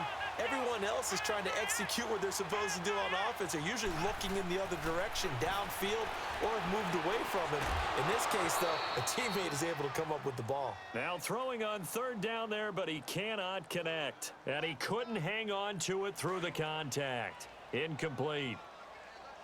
You can tell they were hoping for a flag there offensively. Several on the sideline motioning. Hey, why not a penalty? Why not a penalty? What did you see? Yeah, I think you've got to let them play, and the officials are instructed. If there's contact coming from both sides, no flag. Let them fight it out. And forces fourth down. Now they go for it on fourth, but this one is going to wind up incomplete. Well, they've clearly made a conscious decision here to be more aggressive in the late stages of this game here in the second half. And I get it. In this situation, you know, if you want to be aggressive out near midfield, you feel good about your defense maybe, or just, hey, I thought I had a proper play call. But how about the guys that just stopped them? How good do they feel right now? Hey, you want to go for it here? We shut you down. They're over on the bench right now feeling great. And they'll go on the ground. And he'll be brought down at about the 42. Just a yard on the pickup there, and it'll leave him with a 3rd and 3. Run blitz there defensively, something we might see more of here in the fourth quarter. I think we'll see a lot of it, and the difference between that and a pass blitz, you're just trying to get to the quarterback. You're trying to scheme someone open who will get to the QB and make sure he gets on the ground. In a run blitz, you're actually trying to cover up gaps, trying to cover up holes so they can't run the football. Flush to his right. He may try and run for this. And he slides to avoid the hit. 14 yards is the pickup there at a Raider first. We just saw a nice example of why teams often bring in baseball guys to teach quarterbacks how to slide in key situations. You want to protect your franchise guy. Make sure he doesn't get hurt. He did exactly that on that play. A perfect slide to avoid the big hit and pick up a first down. And taking it to the 15-yard line before he's brought down. Another nice gain, 13 yards that time, and another first down. Do my eyes deceive me, or is he getting stronger as this game moves along? Burst seems just as good here in the fourth as it was way back in the first, doesn't it? I do believe someone put a lot of time in the offseason and continues to condition during the season in order to continue to carry the ball at this rate. And he was able to shed the tackle, but the reserves come in for the stop. It'll be a pickup of just 2, and it'll bring up a second down. Everyone's got to be able to catch the football. Doesn't matter what position you play, but if you're on offense, be aware a ball may come your way. He'll look to throw. That's complete right around the 8. And he's going to be brought down by the face mask. Here come the flags. This is going to get him a first down. Face mask. Defense. So give him the yardage on the pass and half the distance to the goal line. Because they're inside the 30, so now you don't march off the full 15, right? You have half the distance to the goal. In any event, that's precious real estate given up. And he will push his way forward down to about the 3-yard line. Now it looks like we've got a Raider here, slow to get up. Hate to see this. Week 1 of the season. We'll be back.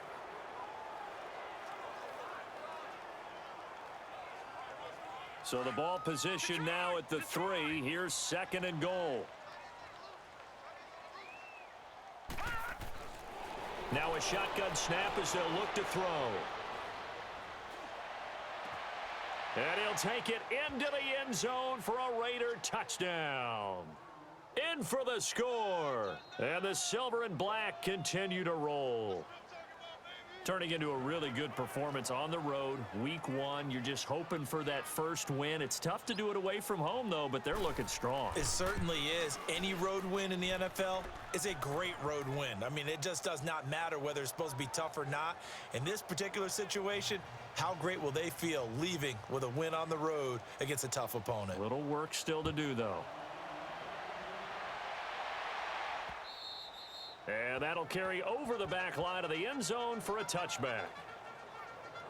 And New York set to take the field. And last time out, went for it on 4th down, turned it over, gave them great field position, turned it to 6 points, so they've got to recover here, Charles. It's amazing what one decision can do in the chain of events, right? The decision to go for it on 4th down. Caused all of that. It caused every bit of it, but it showed confidence. Hey, I've got confidence in you guys. Go pick it up for them. Didn't happen. Also showed confidence in the defense. They didn't pick up their end of the bargain, so now they've got to come back out and start over and rebuild that confidence. They'll run it now out of the gun. And he stopped immediately there. Officially no gain on the play, and it's 2nd down. And the trend continues here in the 4th like it was in the 1st, 2nd, and 3rd. He's had nowhere to run. And you're probably thinking to yourself, why do they keep feeding him the football? Well, they trust him first and foremost. They do believe that over time he might actually pop one of these runs.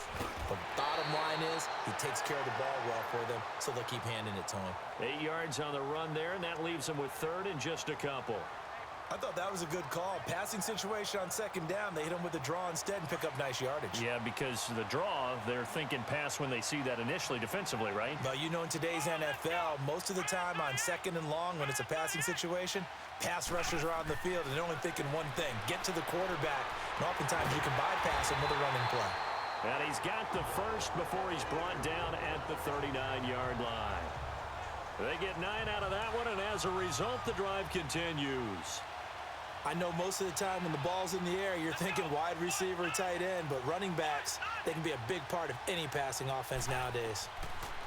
On 1st and 10, Pennington, and it pops free. The collision there jarred the ball loose and brings up 2nd down. That would have been a great catch, but it's real difficult to hold on to it because it was contested all the way. Would have been a great play if he'd been able to haul that one in. To throw again, Pennington. And goes. Brought down a Raider sack. We've been around this league for a while, and many coaches never pull their starting quarterback, almost no matter the situation. In this case, though, I think he's got to make a decision. He's taking a pretty good beating out there. Yeah, and with the deficit, maybe not wanting to risk an injury. Throwing on 3rd and long. Pennington looking left side, and he's got a man. It's Norris. They get only 4 that time as that leads us to a 4th down. One thing I think that's safe to say defensively, the tackling's been really good. And because of that, it's been very, very hard for them to move the ball because you're not getting the benefits of run after catch. They're tackling them almost on the spot. That means you have to run extra plays, harder to move it. Oh, a battle for it here, and this will be caught. No reason not to try it there, and they do indeed convert on 4th. On 1st down, Pennington. And the tip there altered the ball flight, and it falls incomplete. It'll be 2nd down. I'm not even sure I know who this guy is out there playing right now. This is very unlike him, one of the most accurate guys in the league. Totally off his game right now. I don't know. I was going to ask you what you pin it on, but defensively, they've been pretty solid. Well, sometimes, you know, those defenders, they get into the receivers pretty well, and if they chip away at their timing, it's going to affect what you're doing throwing the ball as well. They'll wind up getting 10 back as that sets them up for 3rd down. From the gun on 3rd down, Pennington. That's complete right around the 8. And he's going to take it in for a Jets touchdown. As his guys are in for 6, and the Jets are able to cut into this deficit. All the receivers in the league are plenty good enough. But the ones that go to the Pro Bowl, they have refined route running ability. So still lots of work left to do, but here comes the onside kick.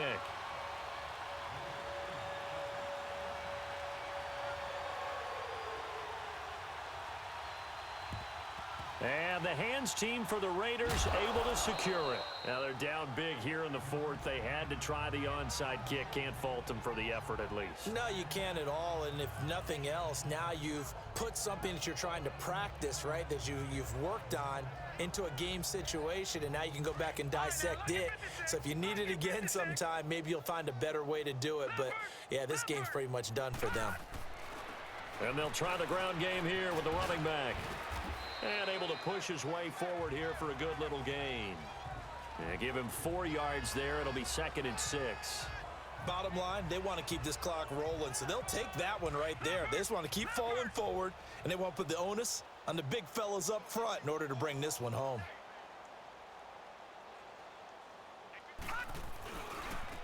And they'll go with the ground attack here. And he'll be brought down, losing yardage back at the 40. Time for a break. Back to finish it off on EA Sports after this. So it's Raider football as we get you reset. And let's see what they've come up with offensively after having time to talk it over.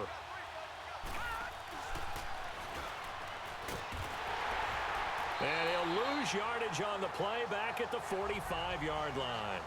He went backwards 5 yards there on 3rd down to bring up 4th. So, Brandon, when this offense gathers together to watch tape for this game, they're going to be feeling pretty good about themselves until the coaches get upset about the play we just saw. But you know their defense is going to be. But we put up big points all game long. The defense is going to win one every now and then.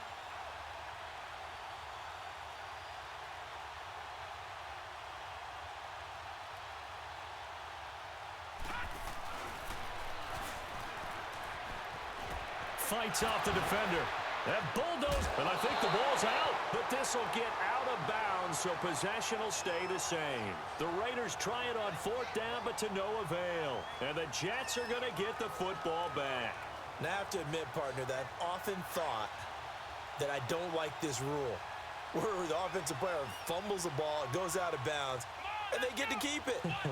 That's just because you're a defensive guy. That's why you don't like it. Yeah, you're right. It is a slanted view, isn't it? But this is where, for the offensive team, the sideline is their friend. Usually it's not there for him. Yeah, exactly right. I actually played for a guy in college. You know what he used to name the sideline? Sammy. Sammy sideline, and use him well. Well, that was a simple throw and catch, but even with that completion, 0 yards gained, so they're behind schedule on down and distance. I think they were hoping. And the Raiders have got him. And now maybe they want some extra time to talk about this third and long play as we'll get a timeout. As they get the stoppage with a little over 50 seconds left to go in the game. Here we go. Red 38. Off the play fake. Pennington. And open, it's Moss complete.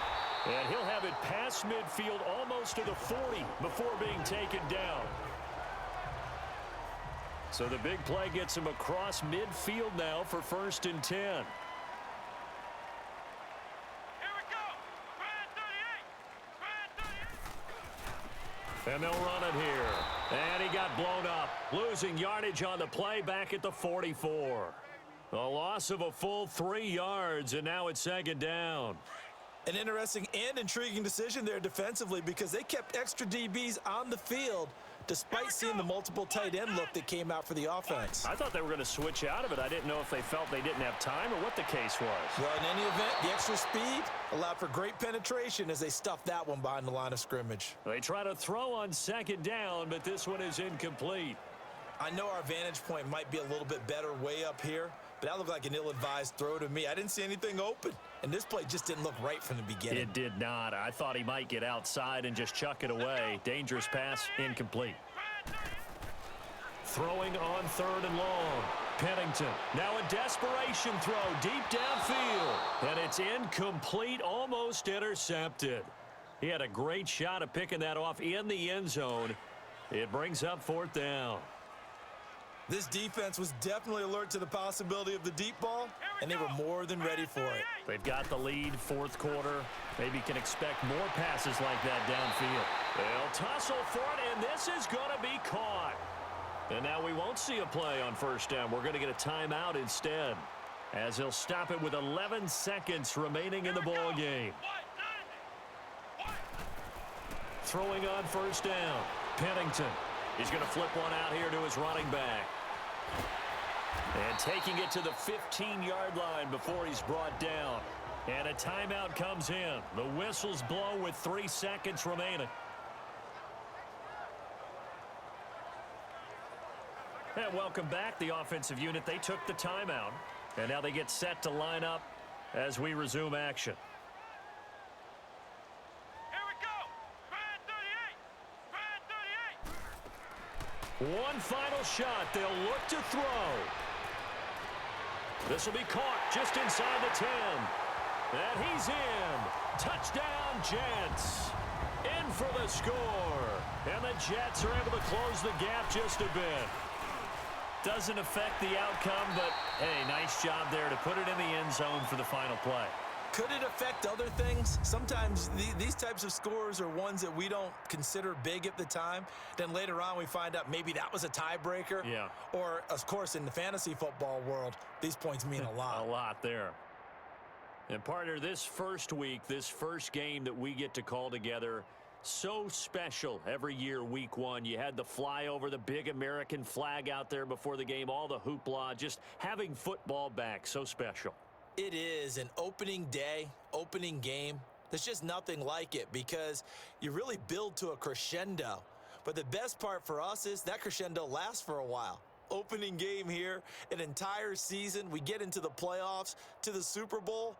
I was really excited. I could barely sleep last night. I can't imagine being a player. So for Oakland, not much to complain about here. They come in and steal a victory in a tough place to play on a Sunday night. And they'll have another road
Welcome back, guys, and it's officially that time of the year again. Madden season.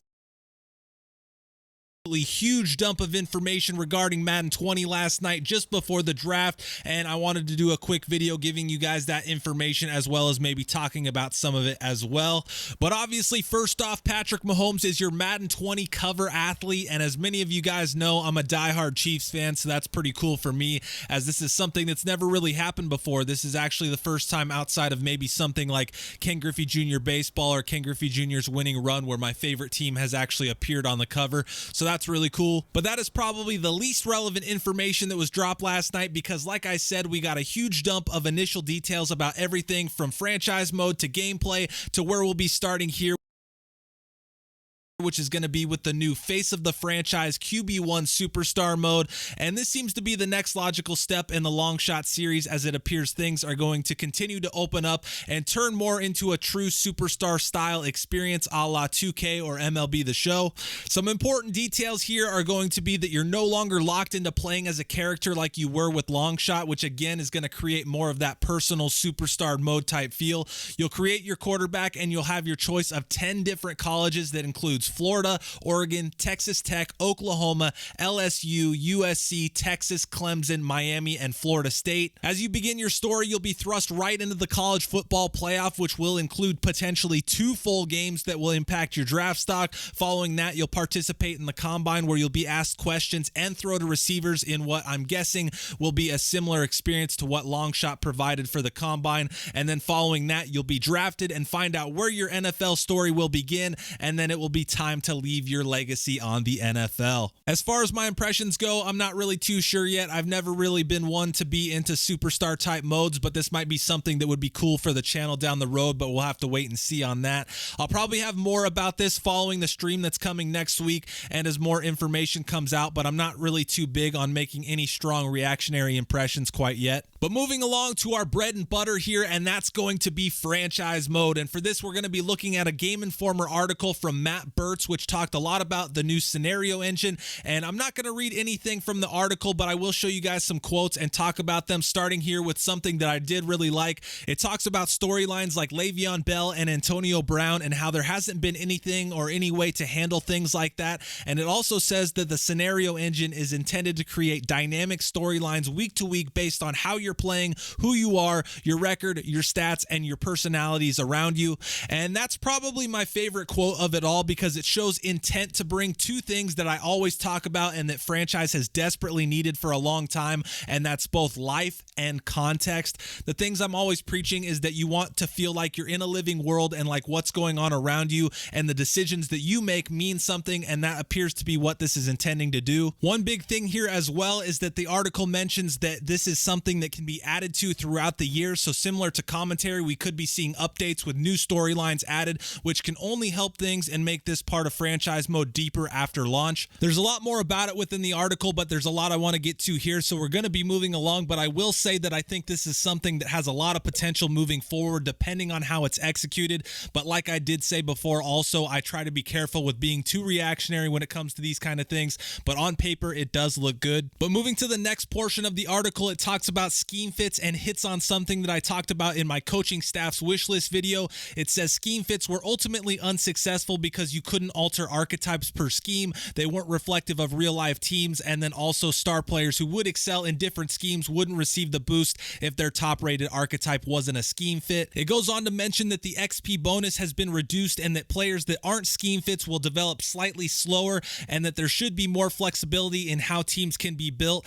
Ultimately, I don't know how I feel about this yet, and I don't really have enough to say anything one way or another. I do understand that last year was really strict, but I really hope things weren't toned back to the point where scheme fits don't really matter and schemes and archetypes essentially become pointless like they were before. And then one last thing with schemes is that there will be some new ones in Madden 20, which will include the 4-3 cover 3, 3-4 storm, 4-3 quarters or cover 4, and then also the 3-4 disguise. And then lastly, the article talks about the new superstar abilities and how they could affect the user versus CPU experience, and mentions something that I can personally attest to, and that's that virtually every opponent you play when you're playing the computer feels the same. But getting into these superstar abilities, we'll take a look at another Game Informer article, this one from Matthew Cato, which outlines a few different examples of the abilities, starting here with the slot machine that gives receivers the ability to get better separation at the line, protected, which gives pocket QBs more time in the pocket, the fear monger that allows players to apply pressure to QBs even while engaged, and then the last one, which is clutch, that reduces a player's requirement to get, quote, in the zone.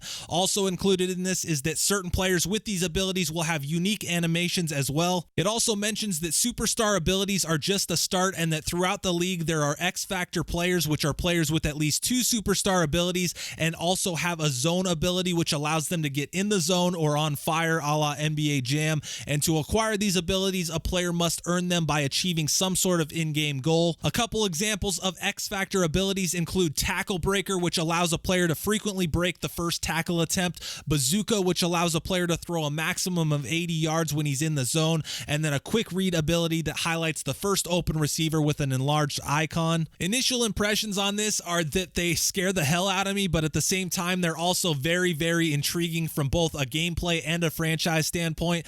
As with pretty much everything here, if it's executed correctly, it could be a very nice addition that benefits both gameplay and franchise mode. On the other side of the coin, they very well could be either completely overpowered and ruin the game, or completely underpowered to the point to where you don't even notice them and they don't even matter. So the hope is that they land somewhere in the middle, but if they do flop and aren't well balanced, don't worry, because there will be the option to turn off the in the zone abilities. And then as I wrap up here, some more bits of information that will affect gameplay, franchise, and more. Unique playbooks. Playbooks are calibrated to be more unique from team to team, providing more variety for strategic game planning and in-game adjustments. Run pass options, or maybe more commonly known as RPOs, have made their way into Madden. New pump fake mechanic, pump fake to a specific receiver and fake out defenders with a new double tap throw canceling mechanic. A playable NFL Pro Bowl has returned to Madden and will be both part of franchise mode as well as QB1, and players will also be wearing their own team helmets. Superstar driven play calling tailored to the superstars on your team to quickly get your stars involved when you need them the most. So another thing there that could be big when it comes to franchise mode.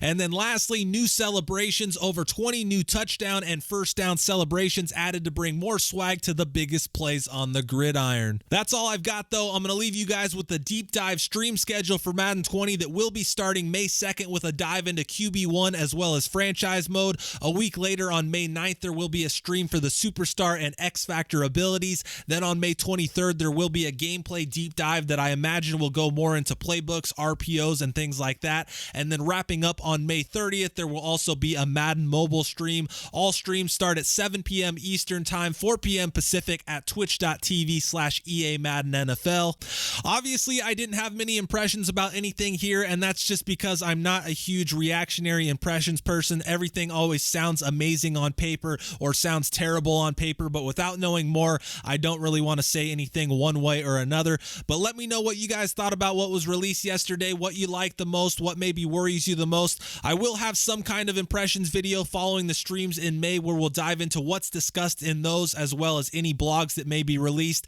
As far as the Riverhogs and Flyers videos go, though, those are probably going to be pretty slow moving forward. I think I'm just burnt out and I just haven't been really enjoying making them, but I'm trying to push through that. But I would anticipate those continuing to be slow over the next month or so. But I hope you guys enjoyed the video and got something out of it. As always, I appreciate you guys tuning in, and until next time, thanks for watching.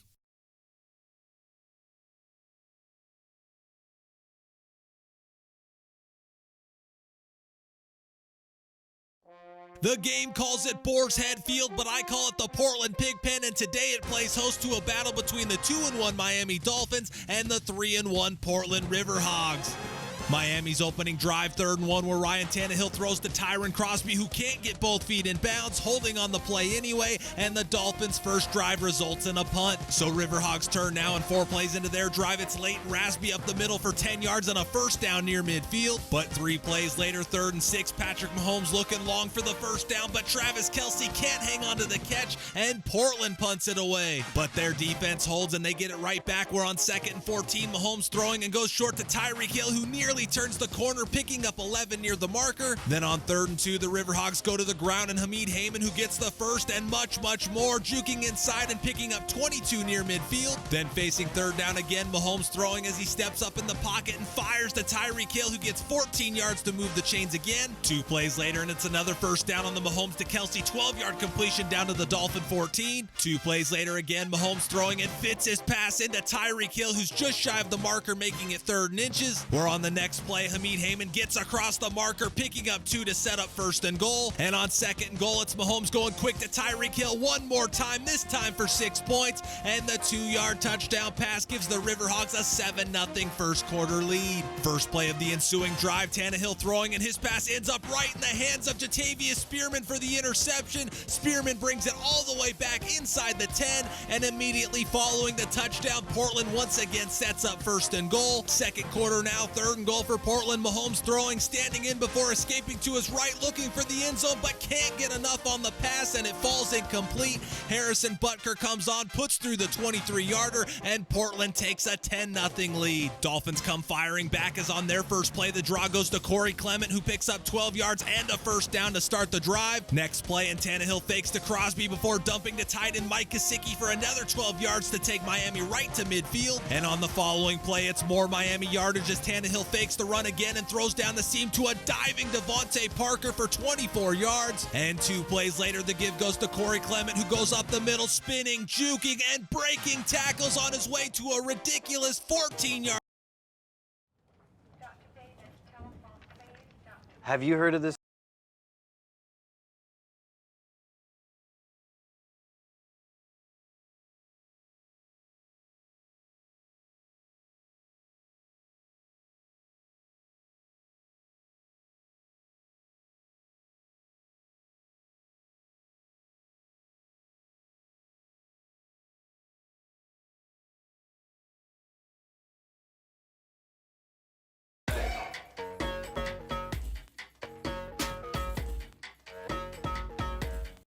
Here we go, everybody. We got to pause the gameplay. We're doing a live stream on Twitch.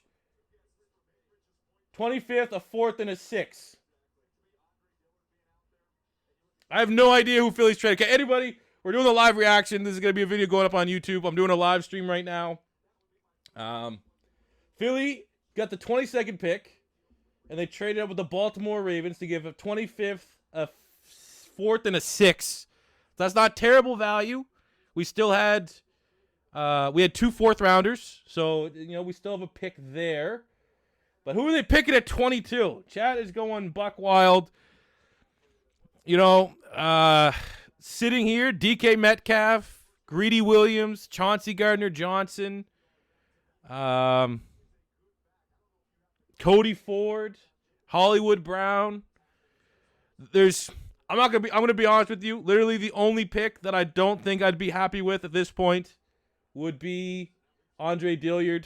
That'll be the pick that goes off because he's been like the one, highly regarded offensive tackle that I haven't been a huge fan of. We got 4 minutes left on the pick, so you guys are going to be getting it live, going to be getting it raw here.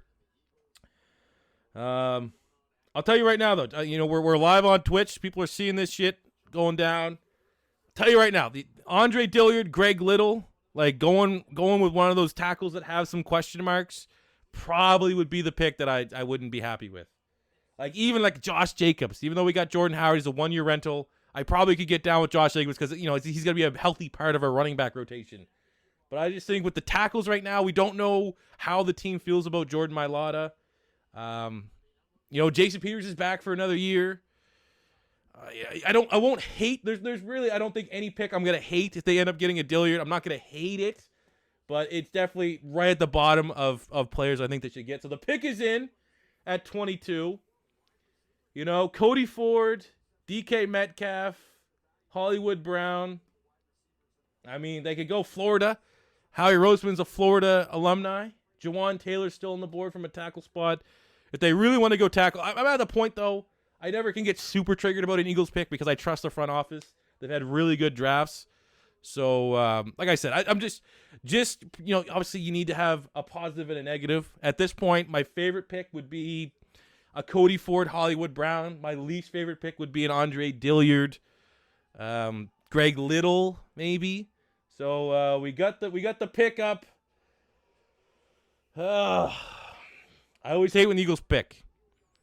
I mean, my last kind of video when I hated the pick, I hated the position, not the player, when they got Derek Barnett. And that panned out. Hell, Derek Barnett recovered the fumble in the Super Bowl, and he looked like he was a emerging stud last year before he got hurt. So here comes Goodell. Just please not Andre Dillard. Please not Andre Dillard. Give me just someone to be super excited about. Someone that can contribute right away. Philadelphia on the clock. Here we go. Not Andre Dillard. Not Andre Dillard. Fuck! Fuck off! God damn it. Every year they find a way to get the guy I don't want. Boo! Boo! Fucking boo, man. What? He's not going to play this year. God damn it.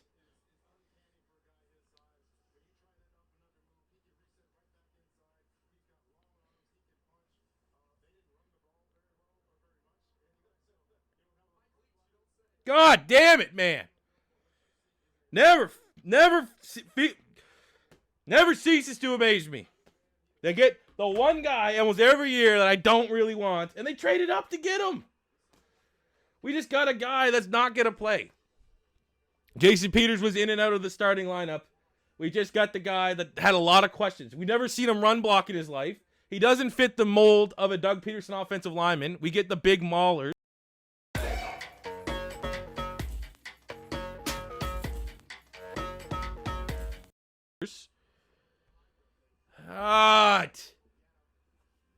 Jawan Taylor's on the board. Cody Ford is on the board. And we get a guy that is, without a doubt, the least versatile offensive lineman right there.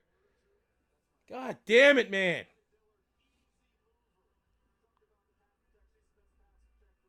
Fucking kidding me. So many other players I want. Like, he's not a terrible player. He's a first-round tackle. But, like, Greedy Williams is still there. Hollywood Brown, Chauncey Gardner-Johnson, DK Metcalf, Byron Murphy, N'Keal Harry, if you wanted him. Even a fucking Montez Sweat. Someone said in chat, Dillard's better than Ford. But Dillard's not going to play. Cody Ford can play tackle. He also can plug and play in guard right now. Cody Ford's a better guard than Isaac Seumalo. Cody Ford is going to be able to cover Brandon Brooks as he recovers from a torn Achilles. He's a Philadelphia Eagle player. We just got a guy that we don't even know if he could run block, for God's sake, because they never ran the ball at Washington State. God damn it, man. Fuck. All right, well, this is a live reaction of them picking the one player I literally said they could get that I'd be pissed. I guess they could have got Titus Howard from Alabama State. That could have been worse. But God damn it, man. Yeah. What do you guys feel about it in the comments? Like I said, man, it's one of those picks that if Jason Peters retires or if Jason Peters, struggles with injuries yet again, this could be a pick that pans out a little bit. He's not a bad player, but just looking at the board right now, very disappointed with the selection for the Philadelphia Eagles. It's a little bit worse than Derek Barnett's situation, because for Derek Barnett, I actually thought he was a really good player. I just didn't think Philly should go defensive end at that point. Versus here, I have a lot of question marks about Andre Dillard. But I mean, if they know that Jason Peters, there's no chance that he can stay healthy, or maybe this speaks levels to Jordan Mailata and how they feel in his development. Maybe Jordan Mailata might best project to be a guard and not an offensive tackle, or maybe they still think he's another year away from developing. But God damn it, man.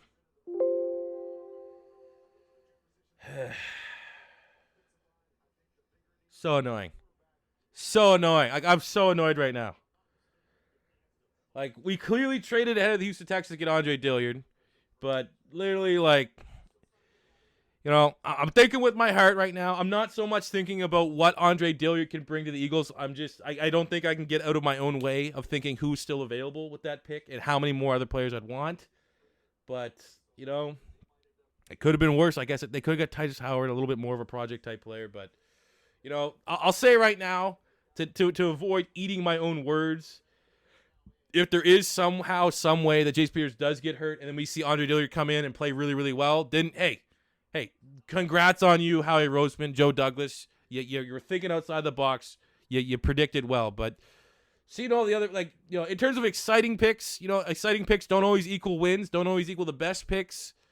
But in the moment right now, disappointing. As you guys probably see, literally the only player I didn't want to come to the Eagles. I'm sick and tired of these Pac-12 players, too. It's that goddamn infection we got from Chip Kelly where all he ever wanted to do was get Pac-12 players. I thought we could get away from that. So yeah, we still got our 2 second-round picks tomorrow. They could turn it around. You know, I don't know if someone slips. You know, maybe there's something we don't know. Hollywood Brown could still be available. But I don't know. Not a great start. Not the best start here for C4. But yeah, I really want to hear what you guys think. I know there's going to be a lot of Eagle fans out there that want to try to get their 2 cents in. You know, maybe they wanted Darnell Savage. Maybe Darnell Savage. Philly showed a lot of interest in him in the pre-draft. Maybe he was like the top guy on their board, and they were maybe surprised that the Green Bay Packers traded up to get him. But I don't know, man. The Texans are up. I guess this pick is somewhat worth talking because this is the team Philly leapfrogged. If you see the Texans get a tackle, then maybe we leapfrog them to get Andre Dillard the same way we did last year to get Dallas Goedert ahead of the Dallas Cowboys. And there goes Titus Howard. I predicted that. I predicted Titus Howard out of nowhere going to the Houston Texans. I'm a genius. I call it that one. High IQ. That's a high IQ play. Jesus Christ, man. What happened to Cody Ford? Does he suck? Is there something we don't know about Cody Ford that's just not lining up here? You know? But I'm going to wrap this one up, fellas. If you guys are watching this, I think, and it probably will just be out tomorrow afternoon, I'll do like grades and stuff like that for all the first round picks. It might come out after the end of the draft. I don't know yet. But that, and obviously, yeah, we'll be bringing you these types of videos for every Philadelphia Eagle pick. We still got the 2 picks to the second round. We got a 4th and a 5th, so we have videos for that, live reactions. Hopefully a little bit more positive than what we had here today. But Andre Dillard is a member of the Philadelphia Eagles. And, you know, I'm lukewarm. I'm lukewarm at best on that pick. But let me know what you guys think. And